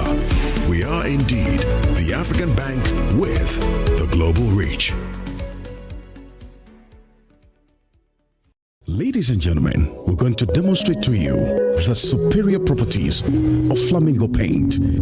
As compared to other paint brands on the market, we take equal quantities of Flamingo paint and this ordinary paint. We then dilute them with water. And now, let the test begin. The gentleman on the left is going to apply the ordinary paint, and the gentleman on my right will use the Flamingo Superior paint.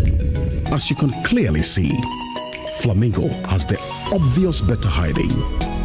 Furthermore, Flamingo has painted a much larger area.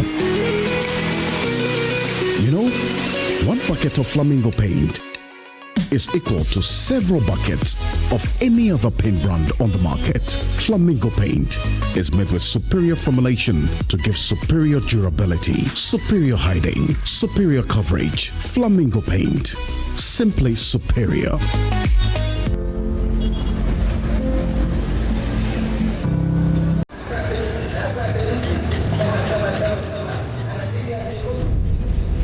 There's no feeling quite like wanting something. You see it when you close your eyes. You feel it against the hairs on your skin. You smell it mingled with the wind. You know it's yours, but you just can't seem to reach it. Until you can. Whatever the dream, we can make it happen. So get up, get started, and make me do up.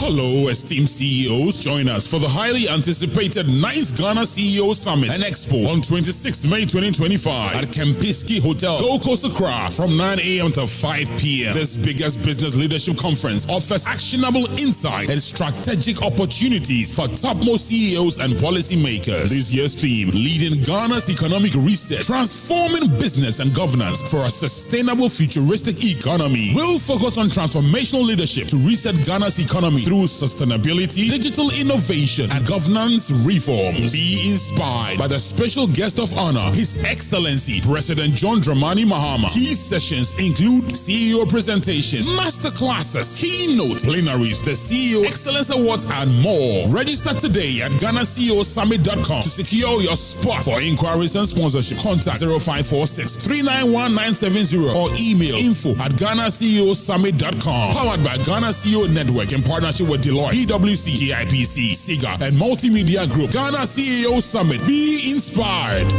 Here's Kwame and Yao.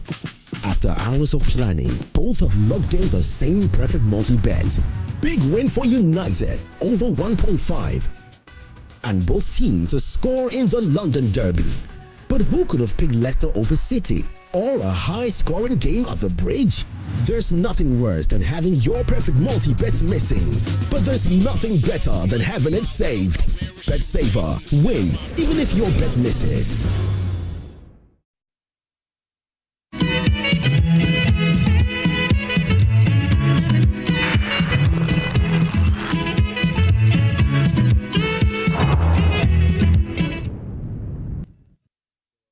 This is Newsfile, authoritative news. And here on Newsfile, we put Ghana first. I've got some of your comments. I'll share them with you in due course. And Dr. Asasante and the rest of you, I'm seeing all of your comments. I'll share them with the rest of the world. Now, I will quickly return, and Prof, you were the one speaking, so I will come to you, but I have to go to Diana Sonabadapa quickly. When you were talking, one of the comments, questions I've had from viewers, one of it is that it says when the judiciary through the Chief Justice were hacking the executive, we said it was the judiciary holding executive accountable. When the executive holds the judiciary accountable, we say it is witch hunt. And a colleague professor of yours is asking the question, please ask Prof, which aspect of the process has so far been breached and for that matter poses a threat to governance or democracy in this country? But get ready with your answer to that. Dana, I hope we have a clean line to you now. Yes, and I mean, thanks for bringing me back. I hear at the bar conference, so I'm being called because my session has started. But thank you for indulging me. Thank you. So do you agree with the minority and the NPP that they should go on a demonstration to force the hand of the president to stop this, because that's the clarion call. FIDA, they all say stop this process. Thank you, Samson. I think it's interesting that at the very start of the discussion, we're talking about demonstration, and I've expressed my views that it is an inalienable right, and you agree with me. And so I agree, but it's the part about today to force the president's hand. It is not necessary. It is just not about forcing it is only because it is the constitutional thing to do. And it is provided for under Clause 11 of Article 140 that the president may revoke the suspension. And for me, I think we should situate the conversation properly. And forgive me if I'm rushed, because again, I'm also getting calls to be at the Newsfile conference. But let's situate the conversation properly. It is not as if, you see, the question that what has the president done? And I keep responding that the president is acting, is allowed, is provided to act in accordance with the Constitution. And so conversely, he may act on. I'm rather surprised that there's nothing wrong. And I said, no, there has been something wrong. Looking at an application of Article 140 to what we are witnessing, that it is a court decision and it is the Judicial. What about the other judges? You are saying that you feel your human rights have been violated. Why not invoke the provisions under Article 33? And particularly worried is how low we are sinking our democracy and the threshold for removing no other person but the head of an arm of government, the judiciary. I do not say that they are not without. Do you recall? Judicial propriety, they are not. Do you recall that in Charlotte Osei, for example, that she was arrogant and she had not met some AU people, executive and so on? All of that was part of the petition? But something, you yourself took that action to court. The determination was whether or not a constitutional question has arisen. And the Supreme Court decided on that. And I, Diana Afnabadapa, I respect and defer. I may not necessarily agree with any court decision, including the Supreme Court, but I respect and I defer to that decision. And so please, let's be very careful. I ask you a specific question. You are talking about raising the bar of what should lead to a removal. And I'm saying that in one petition, someone was alleged to be arrogant and not meeting AU executives and so on. All of that was part of that thing. Was that the sole petition? So let's not glorify some of these. In any case, without seeking to denigrate the office of the EC, it is incomparable to compare the office of the EC. It was a serious matter. Let me tell you this. Head of the judiciary. Let me tell you this. Situate the conversation. It was such a serious matter that in her response, she had to put a picture of herself in the meeting with Thabo Mbeki to show how not arrogant she was against that allegation. So is this analogy and what is the end game of this analogy and this conversation? I do not seek to respond to fleeting arguments and all of that. My point is, let's situate this conversation properly. I respect the office of the EC, but my respectful submission again is that it is incomparable to the office of a head of an arm of government. Okay. And every Ghanaian must be worried how we are denigrating, how we are lowering the threshold for establishing a prima facie case. Every Ghanaian must be worried that the final bastion of our democracy, the judiciary, we are undermining it, we are interfering, especially with the very disturbing prejudicial statements that have previously been made by no less a person than the president and officers of this government, targeted at the Chief Justice. Very prejudicial statements, unwarranted, and a grave affront to our democracy. Again, I'm so sorry I have to be because all right, thank you very much. We end it here. Thank you very much. Enjoy your program. Now, let's come back here. And, you know, some of these things, I really find myself in a bit of a difficult situation because I led the process for Richard Nama to remove Loretta Lamte. And I won't say further. So the question I ask you, what do you say? Yeah, the person was asking if the president has breached the process. Not at all. In fact, nobody can fault the president for what is going on. He's simply following the rule, and I do respect that. Okay? So my issue is extra to these legal matters. So when I raise the issue of separation of powers, it's not a legal issue. It's a principle in governance that I want us to sustain. So anything that will be done to undermine that or weaken that, I think we should guard against that. That's my point. The question was that when the judiciary was doing things, we were happy that it was holding the executive in check. When the executive has to play its role, now we are saying there's a threat to the democracy. Diana says we should not sink our democracy. The executive, look, this is not something initiated by the executive. I don't think you should say the executive is playing. A citizen got concerned about the behavior of the Chief Justice and file a petition. So this is not coming from the executive. Again, that's where the problem is. Once you conceive the executive to be doing this, then it's even more dangerous. I don't think the president is doing that. The president is simply responding to an issue that he has a responsibility to address. He received the petition, he carried on the process. My earlier point was that perhaps at his level, he could have decided otherwise, but he chose to send it. And if you go into history, look, there have been instances where presidents have taken different positions on such matters concerning the Chief Justice. They have actually received petitions and shelved them. Precisely, because they are and we're the same people who complained when we got to know that they received the petition and sat on them. Yeah. Well, in this world, Samson, even people complain about you. So what's your problem? They complain about how I smile when election results are being... so that is not an issue. Okay. But I think I've also been hearing about the threshold. I think, for me, I'm happy that this thing has happened at the time that there's a committee to review the Constitution. Great. Because these are some of the issues that we need to deal with to bring some clarity. For instance, I think, as the lady said, the threshold for petitioning and getting a removal of Electoral Commission chief and now the Chief Justice is woefully inadequate.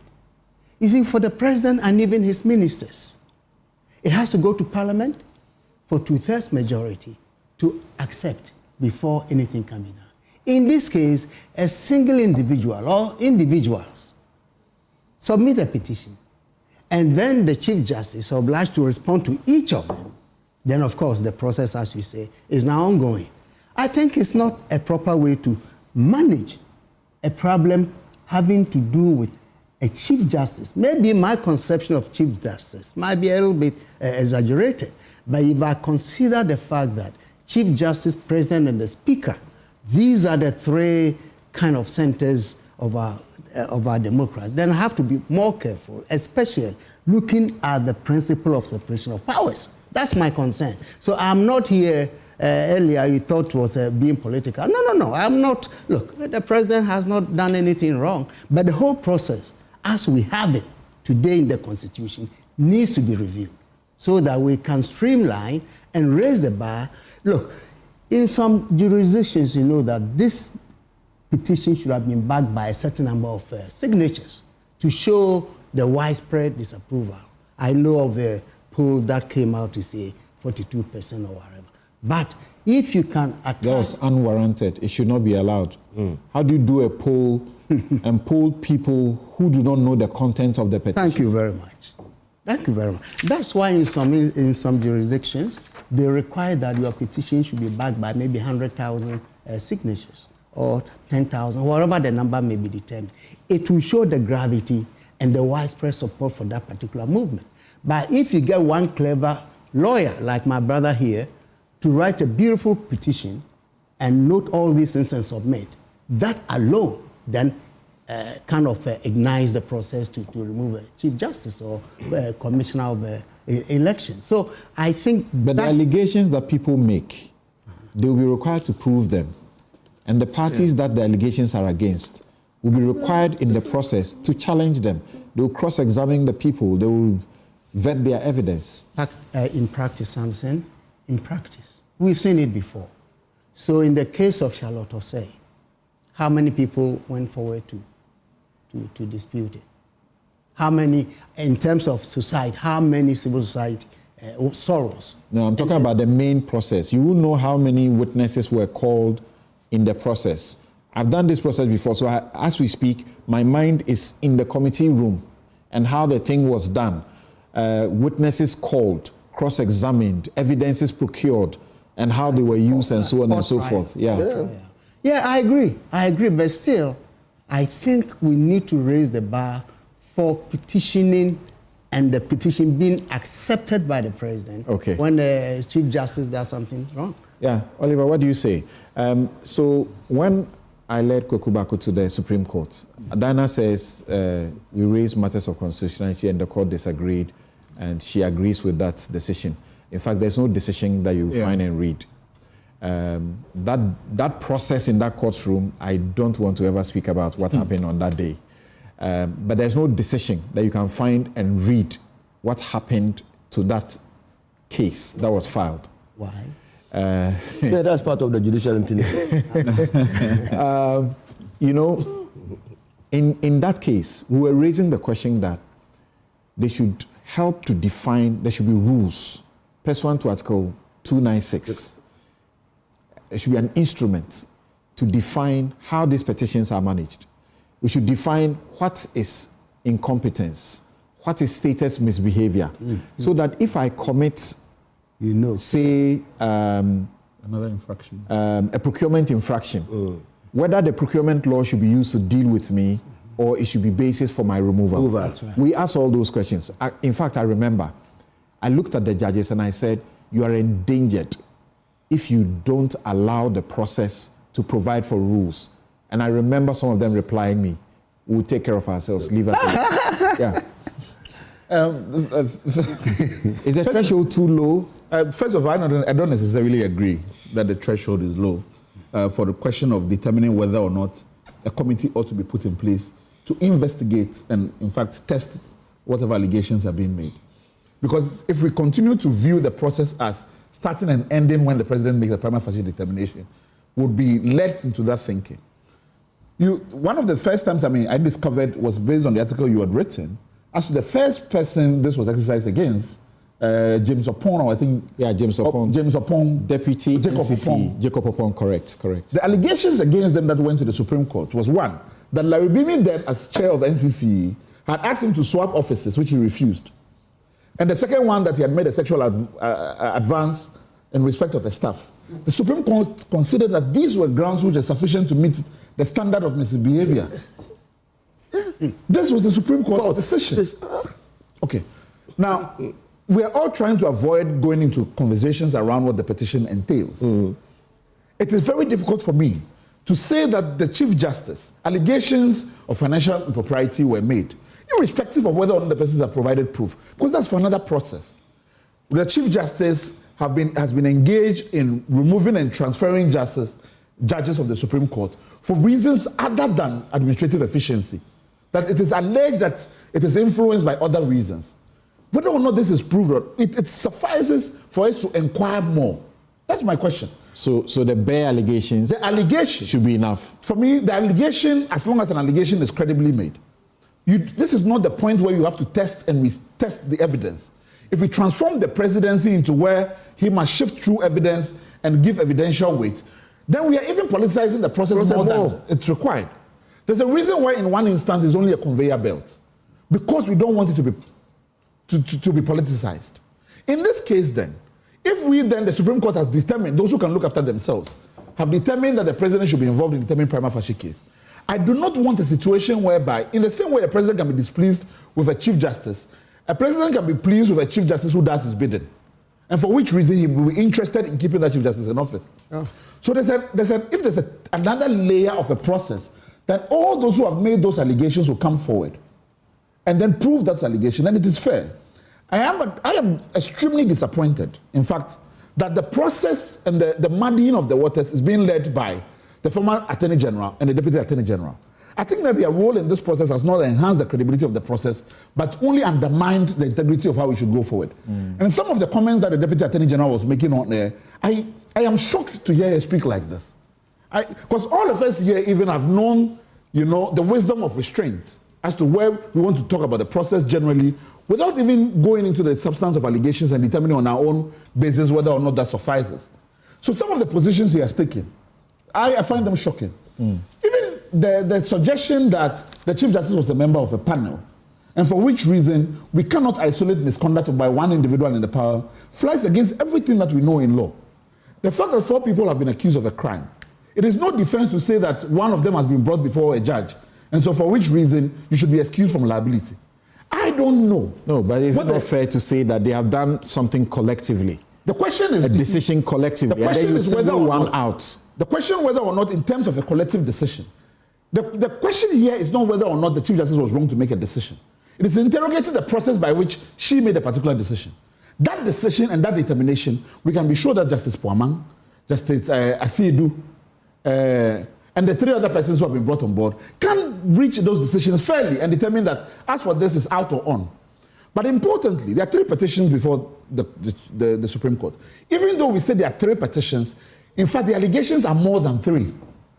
And so one individual can make several allegations. On one, there might be a prima facie basis. On another, they may disagree. On the other one, the committee might find that, yes, this is a ground enough. On the other one, they might dismiss it. So it is not insufficient to pick and choose the one we think is weakest. And then criticize the entire process of being orchestrated to remove a Chief Justice. But doesn't Dinah and others have a point? 3 petitions. Yeah. I remember in Loretta Lamte's case, yes, there were more than 1 petition. Absolutely. Okay. I've heard people say Anodompre and Richard Nyama. No. The petition that succeeded in the prima facie was my client's petition, which is Richard Nyama. So it was only Richard Nyama's petition that was used. Yeah. Anodompre's petition was not used. Forward. How come that all the 3 petitions succeed in prima facie? When as she looks at the petitions, some of them, they could have thrown them away. Well, let's look at the 3 petitions from what I understand, because particularly for Professor Kweku Asari's petition, the one that we know of and the allegations that were made in the past, several of the things that Daniel Oforo is alleged to have said are repeated from there. So they are cross-cutting some of the issues raised. The bigger one, if you were to ask me as an individual, the bigger question that I'm a bit concerned about is the one that was made by the police officer in terms of allegations that records of the court were changed and things like that. Without going into evidence, we cannot hear an allegation like that and say that let's dismiss this and throw this away. We must, in fact, interrogate that. And it is possible that the committee might find that the Chief Justice did wrong, but it does not arise to the level of removal. The committee is entitled to do that. In the performance of their job as judges, is it far-fetched for a judge to see that a lawyer is behaving unruly, is misconducting themselves in a way that they are entitled to call the police to pick them up and detain them? Okay. Is it wrong? The principle that a judge, where a person's conduct is interfering with proceedings, a judge is entitled to. The principle itself does not obscure whether in the factual circumstances of this case, because the allegations the person is making is not only the impropriety of having been arrested, but also that because I wanted to take further administrative actions, I sought to procure the records of what actually happened and found that these have been changed. That it was, in terms of a search file, it was said that, no, you were never arrested. These are allegations which, again, I am not in a position to prove or disprove. The committee then of senior judges would interrogate this question. The CJ doesn't have custody of the record. The question as to... The records he's looking for. It is those who are manning the CCTV process or recording process. This is an interesting point then for the committee to then go into. That if you are alleging that the Chief Justice was involved in the process, how was he so involved? When I have gone before a high court, before the record is given to you, they tell you that the judge must look into it first. That's correct. I have had rulings made orally in court because we have stenographers who are typing what the judge is saying. And when you apply for it, it is different from what was read in court. It happens all the time. It happens so many times. They may even change words. Okay. May retain the substance of it. Okay. The question now for us is for this body to determine whether the series of conduct is sufficient. I need to take a break here, but it's only fair to give you a minute or two. What's your final comments? There's going to be a demonstration and there's a call on the president to stop. Do it quickly. First of all, Doc has said that, well, to remove what do you require to test majority? The president or something of parliament? Now, so let's go back to constitutional history. This provision in our constitution emanates from the 1969 constitution. Yeah. Okay? In 1969, they've drafted to the Constitution said, no, let's insulate the removal process against partisan political consideration. They considered the American practice, where judges of the Superior Court of Judicature are removed by impeachment in Congress. That's right. They also considered the British process, where they are removed in Parliament. Okay. Okay? And they said, no, we don't want to go political. So we will want the test to be the prima facie case being determined by a state organ, the Council of State, in consultation with the President, or the President in consultation with the Council of State. And then in 1969, they said a judicial committee. But now in 1979 and 1992, we've changed the judicial committee into a committee. Yeah. That reasoning is what has found its way into the 1969 Constitution. So principally, the process is to be insulated against political, partisan political manipulation. That's the first thing. Okay. The second thing is simple. We say that, well, the president could have shelved it. Transparency and good governance could not support that. That's right. Accusations of incompetence, misbehavior, infirmity of mind cannot be shelved. There will be gross dereliction of duty on the part of the president. And I will never support that idea. All right. Okay. Thirdly, I've said, now when they say the NDC is bastardizing the process and is doing that to pack the courts, I said they're not looking at the records. Politics. That's politics. That's politics. They're not looking at the records. I mean, if you look at the records of the composition of the Supreme Court now, there are only 2 judges who are not appointed by the Nana Addo Dankwa Akufo-Addo. Is the president seeking to dismiss all of them and pack the courts? It cannot happen. So let's let the process through. And like Oliver has said, this is the beginning, the preliminary stages. Everybody, including the president, is keenly aware of the onerous responsibility placed on him. The Council of State is keenly aware. The people that she has told us that Justice Bass said judges are not malleable, what articles of clay or something of the Chief Justice. So is the committees established. They have reputations, they have integrities. They are men of the world. They have been put together to determine whether to go into the matter and ascertain whether the petitioners can prove those tribal issues. Thank you. If they are unable, I trust that the committee will do the needful. That's right. Thank you very much. Thank you very much. And I need to make this quick. So there is a circular. It's actually an internal sort of memo by the Deputy Judicial Secretary, and it's calling on to registrars of High Court, Court of Appeal, and the Supreme Court. And the subject is assignment of courts and fixing of the dates for newly filed cases and all newly filed applications. And this has been subjected to some interpretation in the public. My information, as I'm receiving from those who must give information about this, is that it is not intended for the acting Chief Justice to, as it were, micromanage any process. There had been an earlier process where if you file an application, for example, you'll not be giving a date. Now, they want to give dates so that when you file the application, you know that the application comes on this other date. So if you see Visitor Sefua's process that he has just filed, they have given them a date, a return date, when they will come to the court. And this was part of the process, so that instead of you file no date and later all the confusions that come with it, they've decided that all those cases must have a specific date to them. The Judicial Secretary had actually intended to resign earlier because she wanted to sit in the Court of Appeal where she's a judge. And so it is also not fair for people to say because of this process, she has resigned. I'm informed that she wanted to get off that job so that she can sit in the court and do her job as a judge. So if you have heard that she has resigned, it was something she was seeking long before now. And the deputy has simply been asked to take that position now until someone else gets to occupy it. We'll take a quick break. We'll be right back on Galamsey.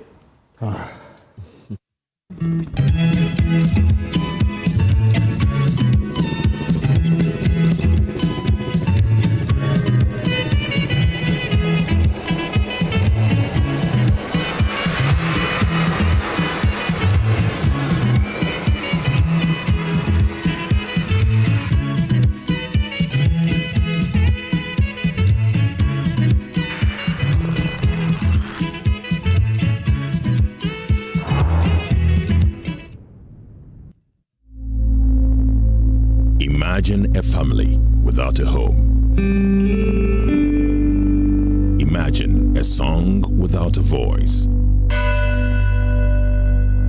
Imagine a church without prayers. Imagine a government without citizens. Imagine democracy without journalists. Imagine a world without the media. Life is full of issues and stories about people, communities, and governments. Stories that have to be told by well-trained journalists. That's why you can't imagine news without JoyNews.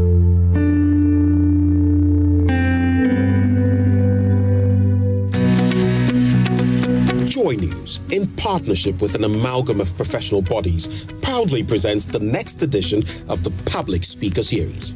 On Monday, the 28th of April 2025 at 6:30 p.m, live on the JoyNews channel, join keynote speaker David Ofosudoti, senior partner at AB and David Africa, Professor Peter Kwoti, Director of the Institute of Statistical, Social and Economic Research of the University of Ghana, Godfred Bokpin, economist and professor of finance, and other thought leaders, professionals, and change makers for a powerful national conversation on the theme, Transforming Ghana's Economy, Time for a Mindset Revolution. Don't miss this powerful national conversation. Be a part of the change.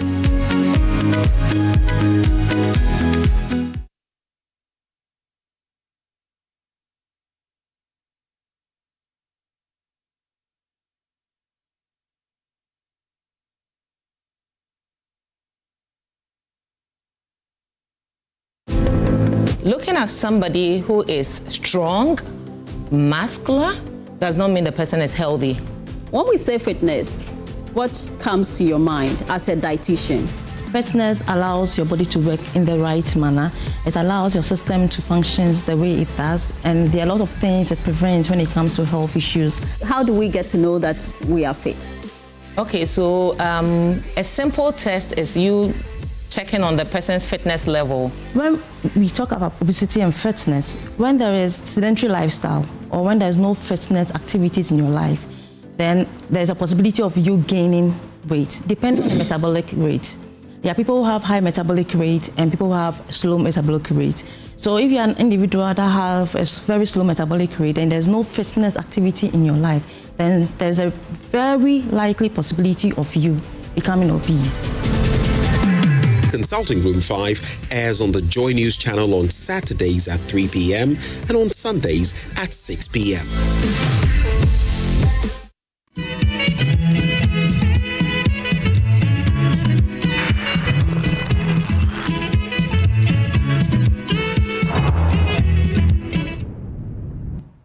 You're welcome back. This is Newsfile. It's your most authoritative news analysis platform. And here on Newsfile, we put Ghana first. Francis Nyamiche says it is pure political witch hunt. Mahama and the NDC, right after the 2020 elections, have developed some hatred for persons like the Chief Justice and the Electoral Commissioner and kept drumming their intentions of kicking them out should they win. It's not as if they have erred. Carl Flink says, we Ghanaians, and indeed the majority of Ghanaians, fully support her suspension. Benjamin Owusu says, are we being fair to this woman? I cry for this nation. I'm told she has worked for over 38 years. I'm so sad, Mr. President. We're all AG members, Assemblies of God church members. You cannot eliminate this woman with these flimsy petitions. Ohene Habi says it's never right for government to focus its attention on the CJ. We have more pressing issues in the country currently: Galamsey, Dumso, rising cost of living, and more.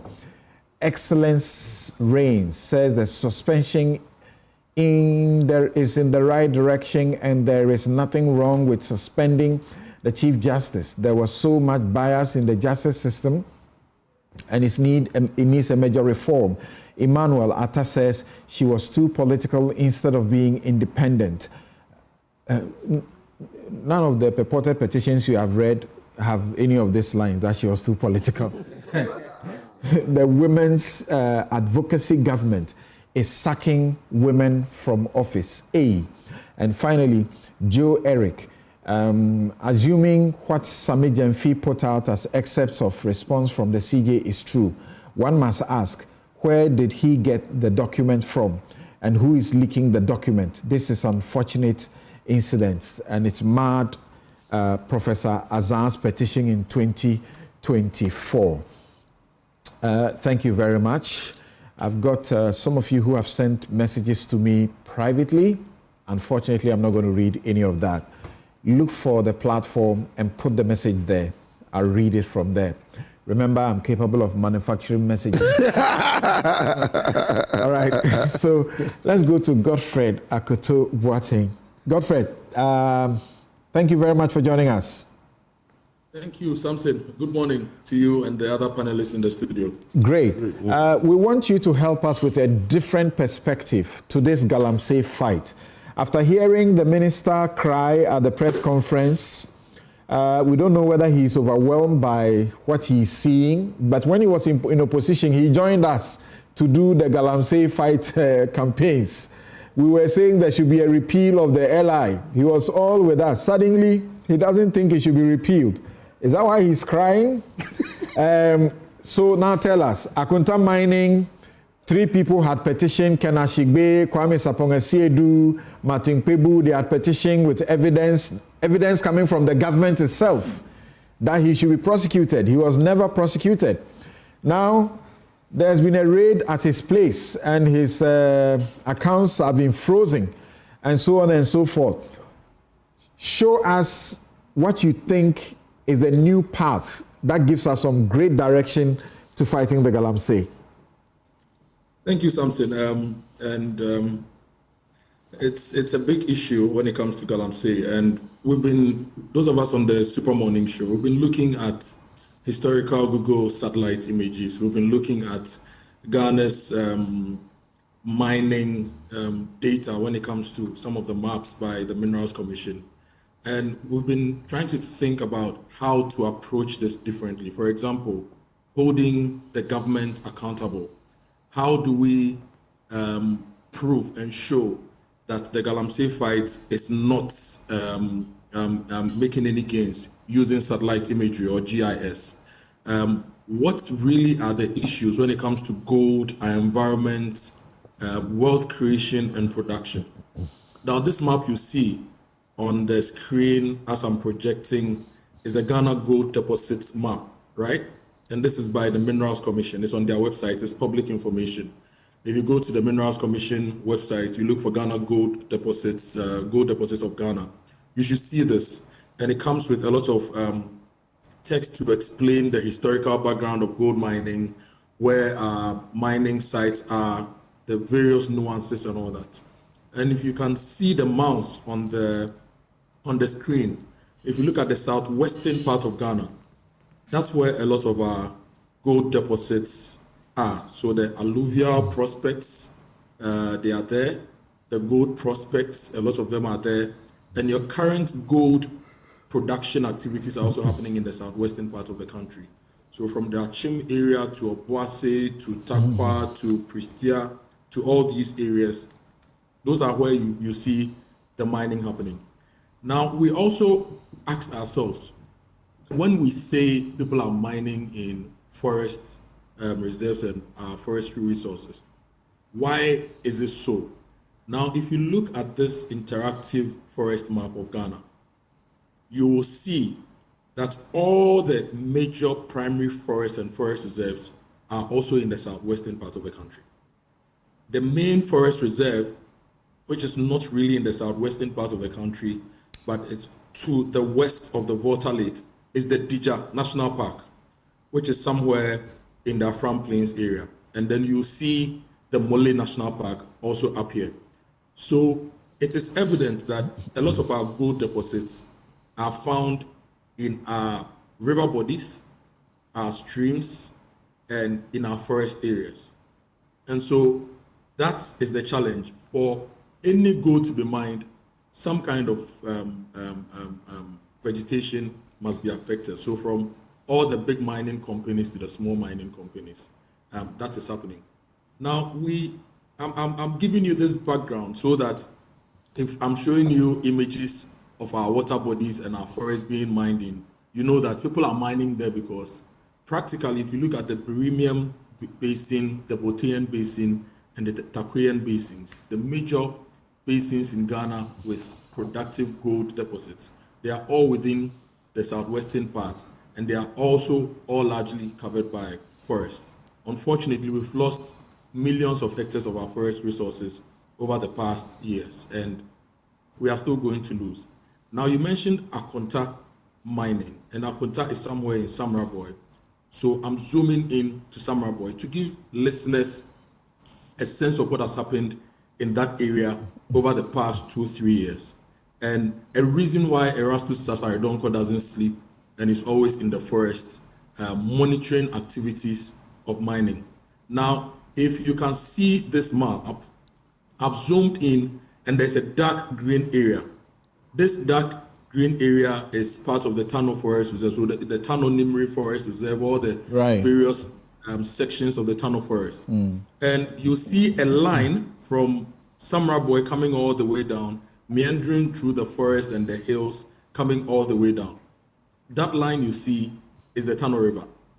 Ideally, if you zoom into the river, it should show a color which is blue or green, depending on the dissolved substances in it. If a river is passing through a forest, you have all sorts of leaves and other things, rotten organic material, so it changes the color. But now I zoom into this Tano River and you see brown. And current satellite images of the Tano River around the Tano Forest Reserve. So you see the trees and you see the river and you see brown. And by the river, you see excavations. All these excavations are excavations people have dug and they are using them to mine. And you can see in certain portions, some aggregates in the Tano River. Now, this goes on all over reserves too. This is happening almost everywhere. Now, I'm going to zoom into this particular area and take you back a year or two to show you how bad the fight against Galamsey has been. And you want our viewers to understand that what you are doing is as of now, this very moment. Yes. So as of this very moment, this is how the area looks like, right? This is a portion of the Tano Reserve that I've zoomed in. Right. Now you see the Tano River meandering through the forest, and you see Galamsey sites or mining sites all over the place. Right. If I take you 10 years back to show you an image of the place, you would see the river flowing through the forest nicely with certain spots of mining happening within the area. In fact, this tool allows us to measure some of the sizes of the areas that have been affected. So this area I've measured, for example, is 58 acres, right? Now, I can measure other areas within this particular space. And Samson, forgive me, I'm on the farm and it's just started raining. So my audio may not be excellent. Okay. It just started raining, so I'm under a shed and I'm doing this presentation. For now, it's good. So let's manage it. Yes, this rectangle I've measured is also about 91 acres, right? Now, this is as at 2015. Now, if I take you fast forward to 2016, you would realize that it is changing, and the area is expanding. The area being mined is expanding. Now, we come fast forward to 2024, and to the left of the screen, we realize that the mining has moved from just the Tano area into the forest. So all these areas are being mined. And that's where the problem is. Sometimes when you raise the concern that we are not doing enough when it comes to illegal mining, duty bearers will give you all sorts of excuses to tell you they are doing A, B, C, D. In fact, there was a point we spent millions of the taxpayers' money to buy drones. And these drones couldn't aid us in fighting the illegal mining menace. But there are free and easy tools like Google Earth, which can enable the states, the law enforcement agencies, to see historical images of the country, to see how certain landscapes were and how those landscapes are. And if you're engaging the right people to sit behind computers to do this analysis, they should be able to inform the authorities per second or daily how our landscape is changing and where the illegal miners are moving to enable us to fight this menace. Something I can show you different places. Mention any place you want, and let me go there and show you how the landscape has changed over the years. Take me anywhere to the Elembele area, the minister's place. Oh, Elembele area. Yes. Be down here somewhere. I'm to understand, perhaps something may have been informing why he's crying. He's home. I will just type Elembele in the search box. Okay. It will take us to Elembele, right? So this is the Elembele area. Okay. If you zoom into Elembele, you'll see that this area has a lot of agric happening. Okay. Elembele basically would have a lot of agric happening and a lot of those things going on. But if we come to the right, I'm seeing something there. If we start moving from Elembele to the right, to the Wasser Kopon area, into the Takwa areas, you see a change in the landscape properly. So if I take you right to the Wasser Kopon areas, take you to Winston's hometown, for example, Mpoho. I showed Winston how Mpoho has changed over the past 5 years, and he was shocked how his own hometown, with a lot of plantations, has now become a Galamsey hub. So this is Mpoho, as you see on the screen. Right. You can see some mining pits and other things happening around here. If I zoom in, for example, you see that all these forests are being mined. And all this is Galamsey. It's raining, so my internet is behaving a little funny. It's not giving us sharper images. But all these brown you see are people making incursions into the forest. And if I take you to 2017, for example, you will see that this forest, which is being mined now, was a farm. There were plantations where people were farming and creating value. So it's a big problem when it comes to Galamsey and how we are fighting it.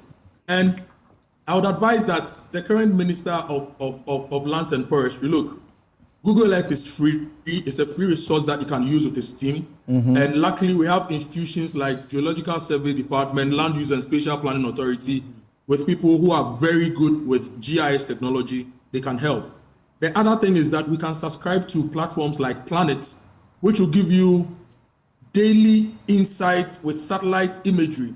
And it doesn't cost an arm and a leg to do that. And if you select a specific geographical area, they can give you prompts to show you what is happening and the changes to the landscape to enable us to fight this. Thank you. Now, beyond all these things, the question is, if the gold deposits are in our forest areas and are in our river bodies, and we need the wealth, how do we approach it?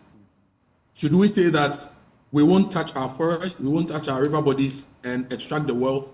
Or we should find a strategic, sustainable way of actually even reforesting a lot more parts of Ghana and choose specific areas within some of these areas with good ore and have gold mining enclaves with regulation, with land reclamation strategies, so that we can extract some of the wealth to drive national development and also prevent the unstructured nature of small-scale mining and the destruction to our biodiversity and the natural environment. Something. Thank you, Kojo. Let's end this here. Thank you very much. What you are doing is quite intriguing, and Kojo is talking about regulation and the rest of it. And I'm just asking myself, is it the regulation we really don't have? All of it. We have them in excess. Our problem is how to implement them. Right. So So, gentlemen, let's start with Inus of Seni, because you have been here and you fought it and became a casualty, except you survived it. What do you think? What do you think prompted the minister to be shedding tears at the press conference? She seems to be very. It's John 11:35. We're in Easter. Jesus wept, so he also had to weep. He had to weep. I mean, he had to weep. It was Easter. But I think that he was overwhelmed by the enormity of the destruction. Now, if you appreciate what is happening to our natural resources, I mean, you understand why there is a movement, a global movement, towards making environmental crimes against humanity. The lush fauna and greenery of the forest is going. You understand, if you understand why Atiwa was declared a globally significant biodiversity area, you understand why its destruction is a concern to all of us. If you understand why the people in the Amazon forest are prepared to risk their lives and fight off investors, you understand what the forest does to us. I mean, if the environment is destroyed, we are also gone. I mean, I've read Gerard Diamond's book, The World Until Yesterday. And you appreciate that the desert, where we now call the desert, was so many years ago a forested area. It became a desert because of human activity. And now they have to live in that harsh environment without water. So what we are doing to our environment can also lead to what has happened in the desert. But in mining, just as in the utilization of natural resources, there's an inherent rule or principle that ought to be obeyed and respected by the present generation, as it was obeyed and respected by the past generation. Intergenerational equity. That when you mine our environment, you must mine it in such a way as not to compromise the ability of future generations to continue to live on the environment. Because if you do that, if you mine it with reckless disregard to how future generations will live on that environment, we are committing a crime against them. And that's why all of us need to understand that if you look at the level of destruction that is visiting this country because of our recklessness, then you are asking, what are we doing? Where are we leading the future generations to? They might not even be able to provide for their own sustenance. Now, almost all the water bodies, and your reporter was showing the water bodies, and he said they were brown. They are dying. They can't sustain life, aquatic life, because of the hazardous substances introduced into the water bodies. Do you know the number of patients that suffer from kidney diseases who report to the Kulibu Hospital? Which hospital and the cardiothoracic center, what is the name of that center, has been facing financial difficulties because we have not been able to provide dialysis for them. If the number increases, can you imagine what that will mean? Just about 100,000 and we are suffering. Now there's an increase in the number of people suffering from kidney diseases, directly linked to our activities of Galamseyers. Women have to bring forth children deformed. So as for the problems, we know the problems. We have known the problems for a while now. And in opposition, you gave us very firm promise, including repealing the law that allows for mining in forest reserves, which was passed in 2022 and led to, certain people going in there. Yeah. Is there solutions? So the law is going to be repealed. Is it? Yes, it will be repealed.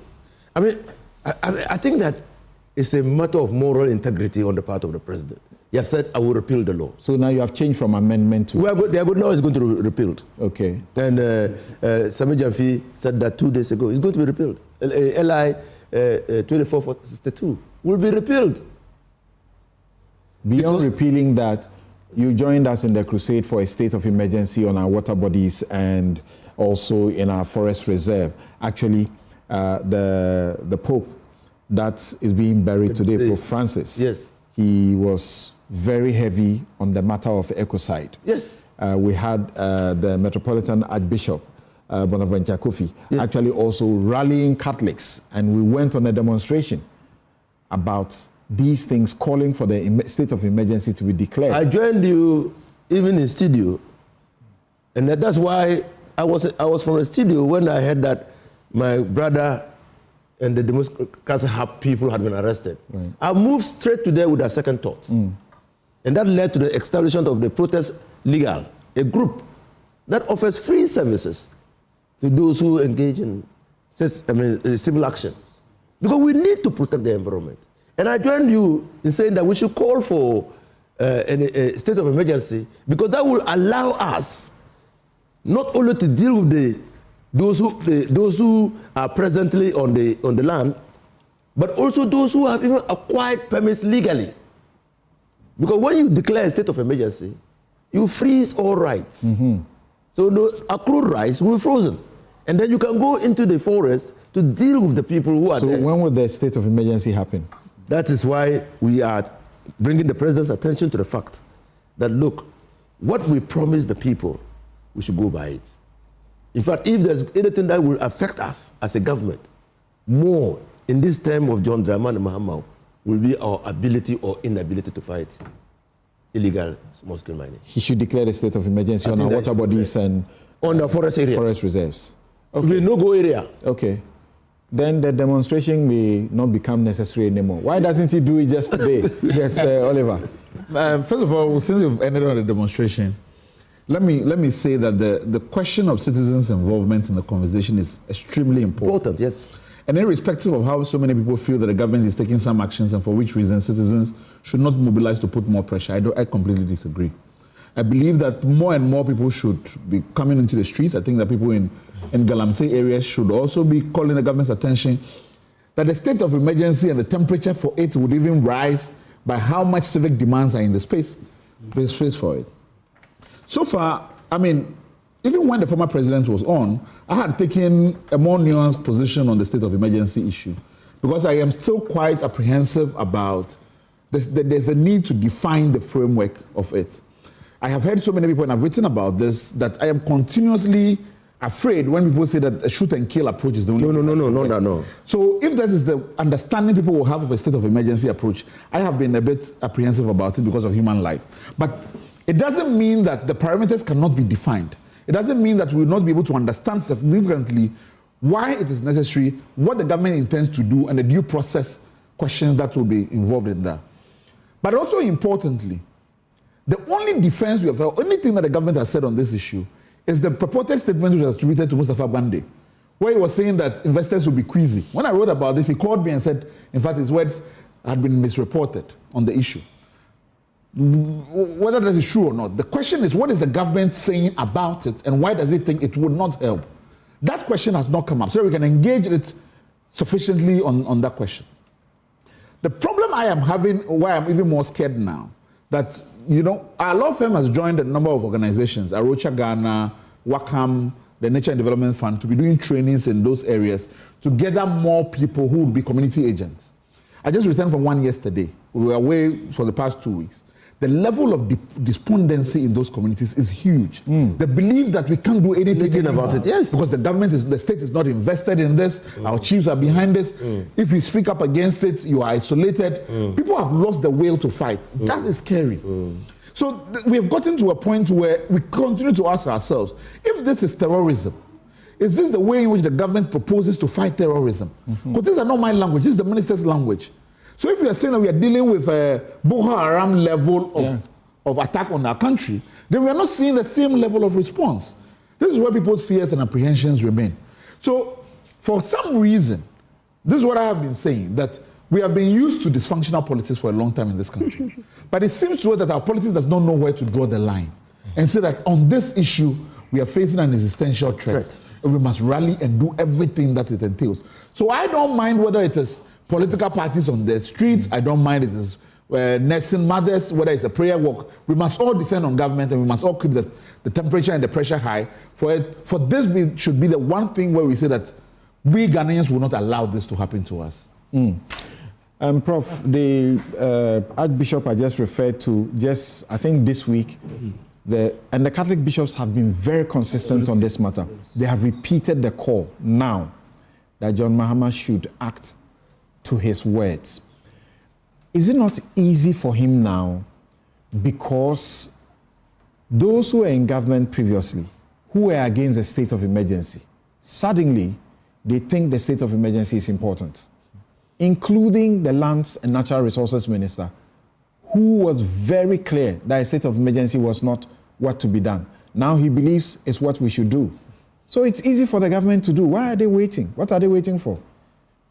Well, you know, first of all, I have to associate myself with Oliver in terms of upgrading the severity of this matter to a very high level.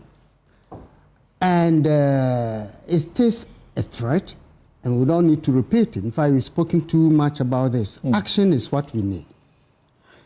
Given all the issues that have been raised, I agree this is the opportune time for this president to make his mark on this matter.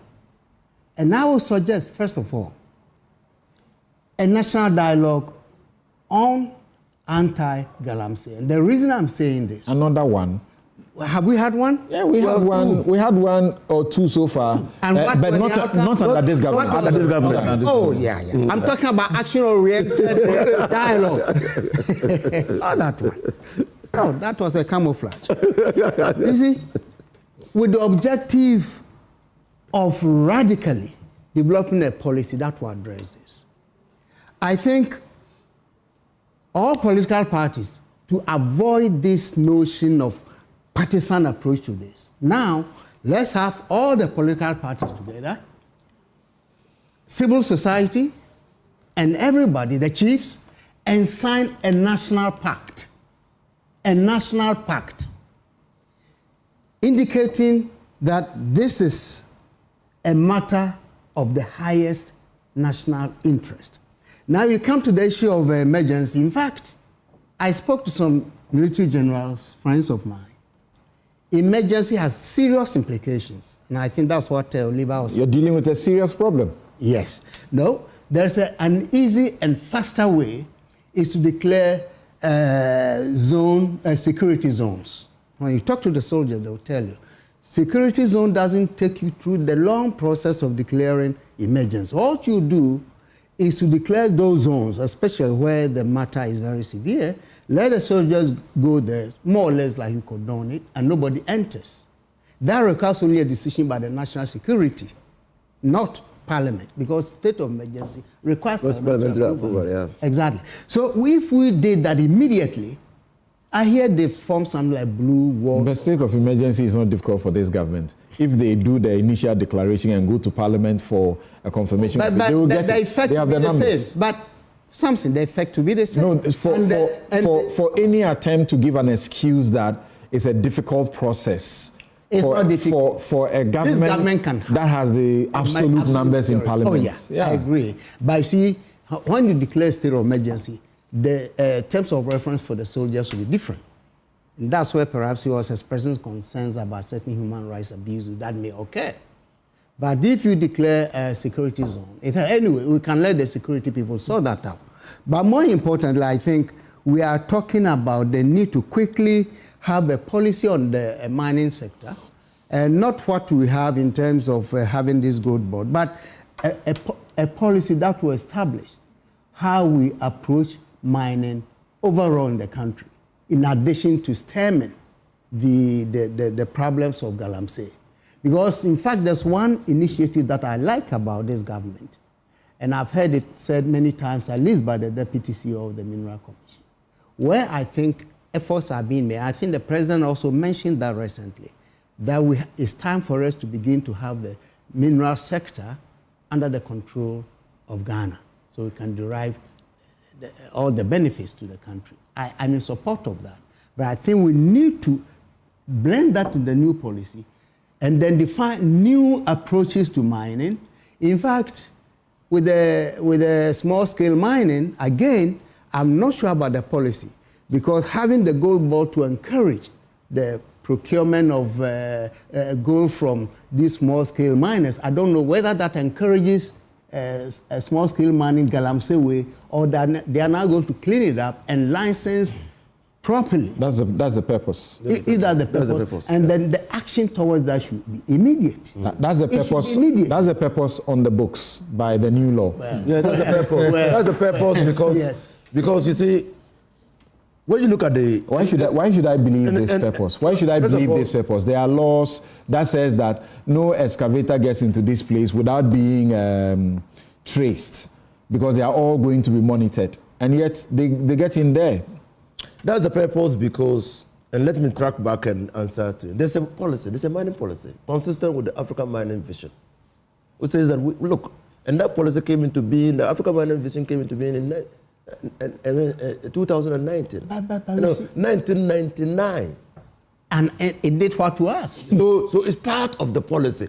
The implementation and monitoring of the policy is our problem. You know, until 1989, small-scale mining was a banned activity in this country. Because we simply thought that we could not manage the consequences. But we were confronted with unemployment. So we allow it to go. We said, no, let's legalize it and limit it to only Ghanaians. And provide a framework where people can apply for licenses so that the Minerals Commission can monitor their activities. The overriding concern was how do you protect the environment? Now, that was why the PMMC was established. Because when you look at the existing gold mines, they don't sell their gold won here. They don't even process the gold here.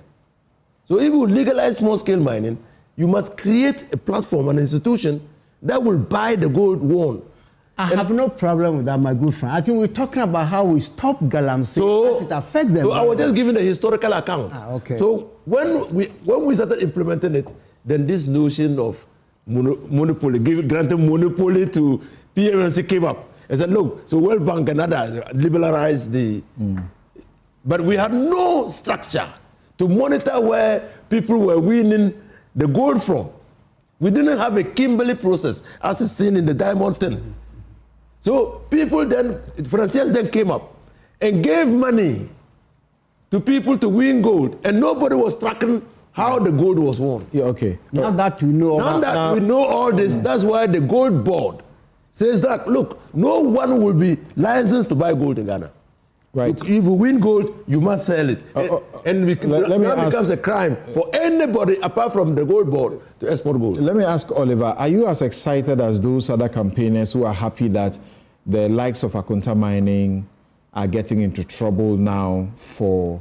But they have always been in the fights?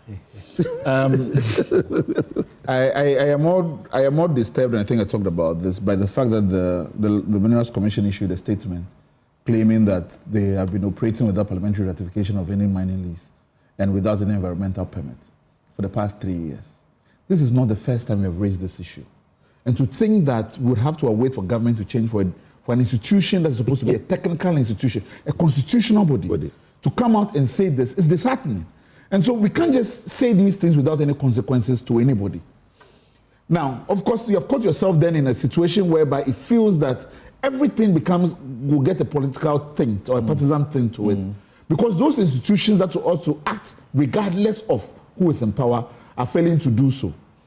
So that is where the concern is. But I think it's absolutely important that even in the face of those complaints, that Akonta Mining and other companies that are involved in this process be held accountable for what has happened over the period. It also means prosecutions at the highest level. I have in fact talked about there's a lot of conversation and suspicion that a lot of the gold that was being mined was used to fund campaigns.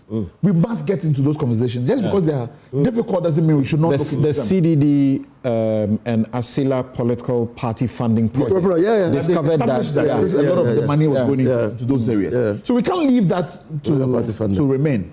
But the bigger question, part of the big questions that we need to be answering going forward, in terms of some of the discretions that exist within the legal framework, that you would say that a technical body will do this, then the minister can override. There's too much discretion that exists within the legal framework that allows a lot of things to then gain the veneer of legality. Because, well, the minister is competent to do X, Y, Z. We must be able to look into those and establish how we change those going forward. So yes, there's a policy that exists in place. For some reason, policy is not matching, or what is on the ground is not matching those commitments. Then how do we short-circuit the process again to be able to change this? I have now, for instance, come to have a different vision on the question of burning of excavators. Because the law says yes, you shouldn't burn them. Yeah. And I was aggrieved about the process of burning them. But then it's explained to me that because the control centers are being removed, you can't do anything about. Then of course, if reality is not matching law, the reform law to be able to deal with the problem, if that is where the problem is. We cannot say that, well, this is so attractive. The excavators are so attractive that let's not burn them. We burn weed or marijuana when we seize them. But they also have a high market value. There are certain things that despite the market value, the destructive potential is so much that we must take a different approach to them. That's where my view is. Erastus, for instance, even on this question that we are going to be challenging the minister on, the deportation of foreign nationals, says yes, even as we're having that conversation, we must recognize that when you look at the data, the vast majority of foreign nationals who are, particularly Chinese who are arrested, are released on the same day because they pay higher.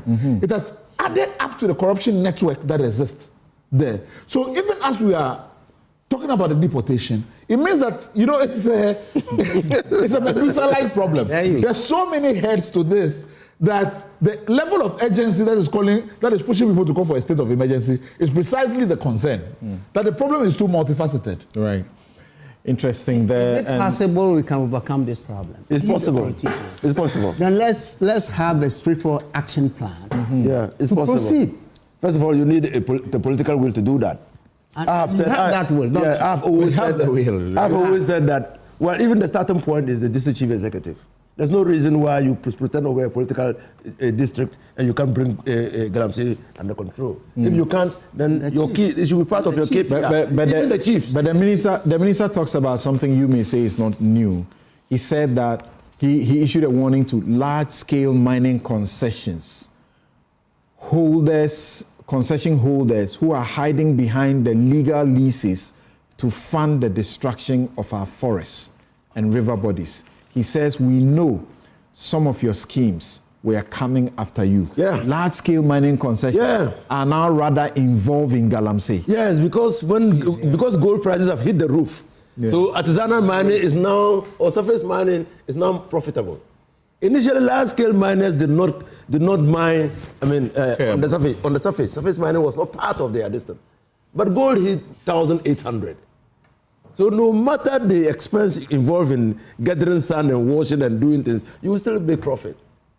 And that's how some of them decided to parcel the surface lands to Galamseyans to mine. We know all this. But the license says if you can't do it and you are doing it, it's a breach of the terms and conditions of the license. Okay. And that's a ground for revocation. Thank you very much. Thank you. Why are we not taking action? I think the problem has been the action.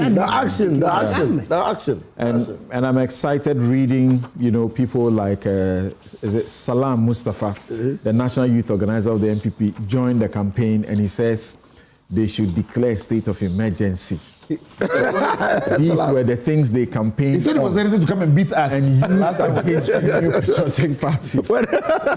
When you wanted it, they said, we'll come and beat you. They mobilized people to the Flagstaff House to come and confront and beat us up.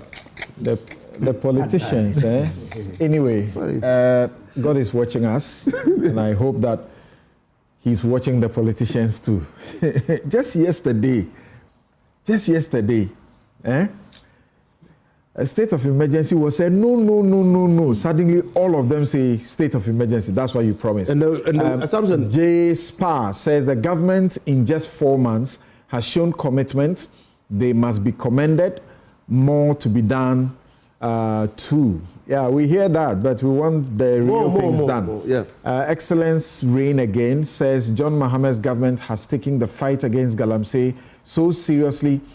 At the end, Ghana will be free against illegal mining into the river bodies and destruction of lands. It's a good fight so far. You've forgotten how Nanado started. We put his presidency on the line. Isaac Opari says, we need to have state of emergency as proposed by organized labor. There were arrests previously, and there are arrests also presently by security agencies.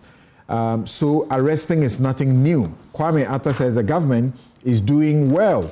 But it doesn't end there. The government must do everything possible to put an end to this Galamsey. And that is absolutely right. Thank you very much. My outfit, as always, is by Konati Clothing. You can call them 0244-676732, 676732, Konati Clothing, and they'll make you look good. The show is also brought to you by Bank of Africa, strong as a group and close as a partner, MTN everywhere you go. Ashesi University, you love to be there. The place is so serene, and you know the ethics that they inculcate in their students, very brilliant. They have an ethical code. They are taking exams. Nobody is watching, but nobody is, cheating. Of course, there are CCTV cameras. Educating ethical and entrepreneurial leaders for Africa. Robert & Sons Optical Services, your comprehensive eye care service provider for 33 plus years. My Way Insurance, dial *165# on MTN to join My Way today. Flamingo Paint, simply superior. Syntex Tanks is strong and it's tough. Activa International Insurance, our clients, our passion. International Facilities Management Association is also associated with Newsfile. My guests have been Asunaba, Dinah Asunaba, the former Deputy Attorney General and Minister of Justice. Inus Husseini is former MP Tamale Central and former Minister of different portfolios. Professor Bafo Ajimandria, former UN Governance Advisor. Always helps to bring some good measure, as it were, moderating influence on the matters. Oliver Barker-Vormawor, the conscientious protester, constitutional rights and policy strategy advisor for Democracy Hub. Kojo Akoto-Boateng is multimedia journalist right here. Thank you also very much for being part of the show. Tomorrow, join the ECOWAS, President of the ECOWAS Court, Edward Amwakwa-Sante, on the law. We're giving you education about the ECOWAS Court, how you can access it. As a citizen of Ghana, if your government does wrong and you don't think you can get some justice, go there, they will help you. Have a good afternoon.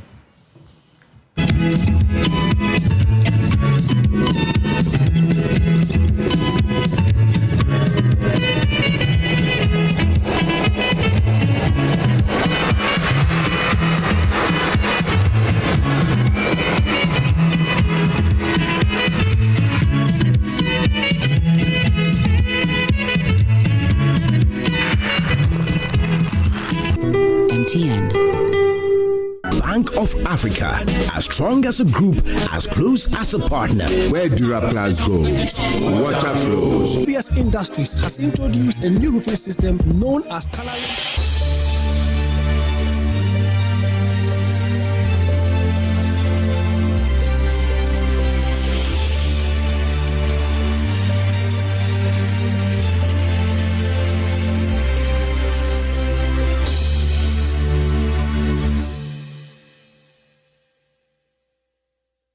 Hello and welcome to The Sages. My guest today is a man who has achieved extraordinary feat. Indeed, 2 years ago at the UPSA, he was given a Lifetime Achievement Award for his contributions not only to academia but to the law in general. He was a Supreme Court judge. He was a distinguished professor with also an international career that many, many people are very proud of. Professor Samuel Datiba. Prof, you're welcome. Thank you very much. I hope you are doing well. Yes, I am. Yes, and it's interesting how one man can achieve it all. I'm told that they are good jurists. Then they are good teachers. But you seem to have effectively combined both in a way that so many people are proud and sometimes astonished as to how that was possible. Then comes the challenge of addressing you, and which are the titles to use first? Professor or Justice? I mean, whichever one comes first to you when we are rank ordering it. Yeah, I don't really mind either. I mean, they are of equal value to me. I see. And actually, it is a Ghanaian practice and custom which is evolving, because in England, which is the source of the common law, they don't put the two together. True. I think the common law values justice more than professor. So even if you're a professor, and on the rare occasions that the English have appointed a professor to a judicial post, the justice trumps the professor. The professor is forgotten.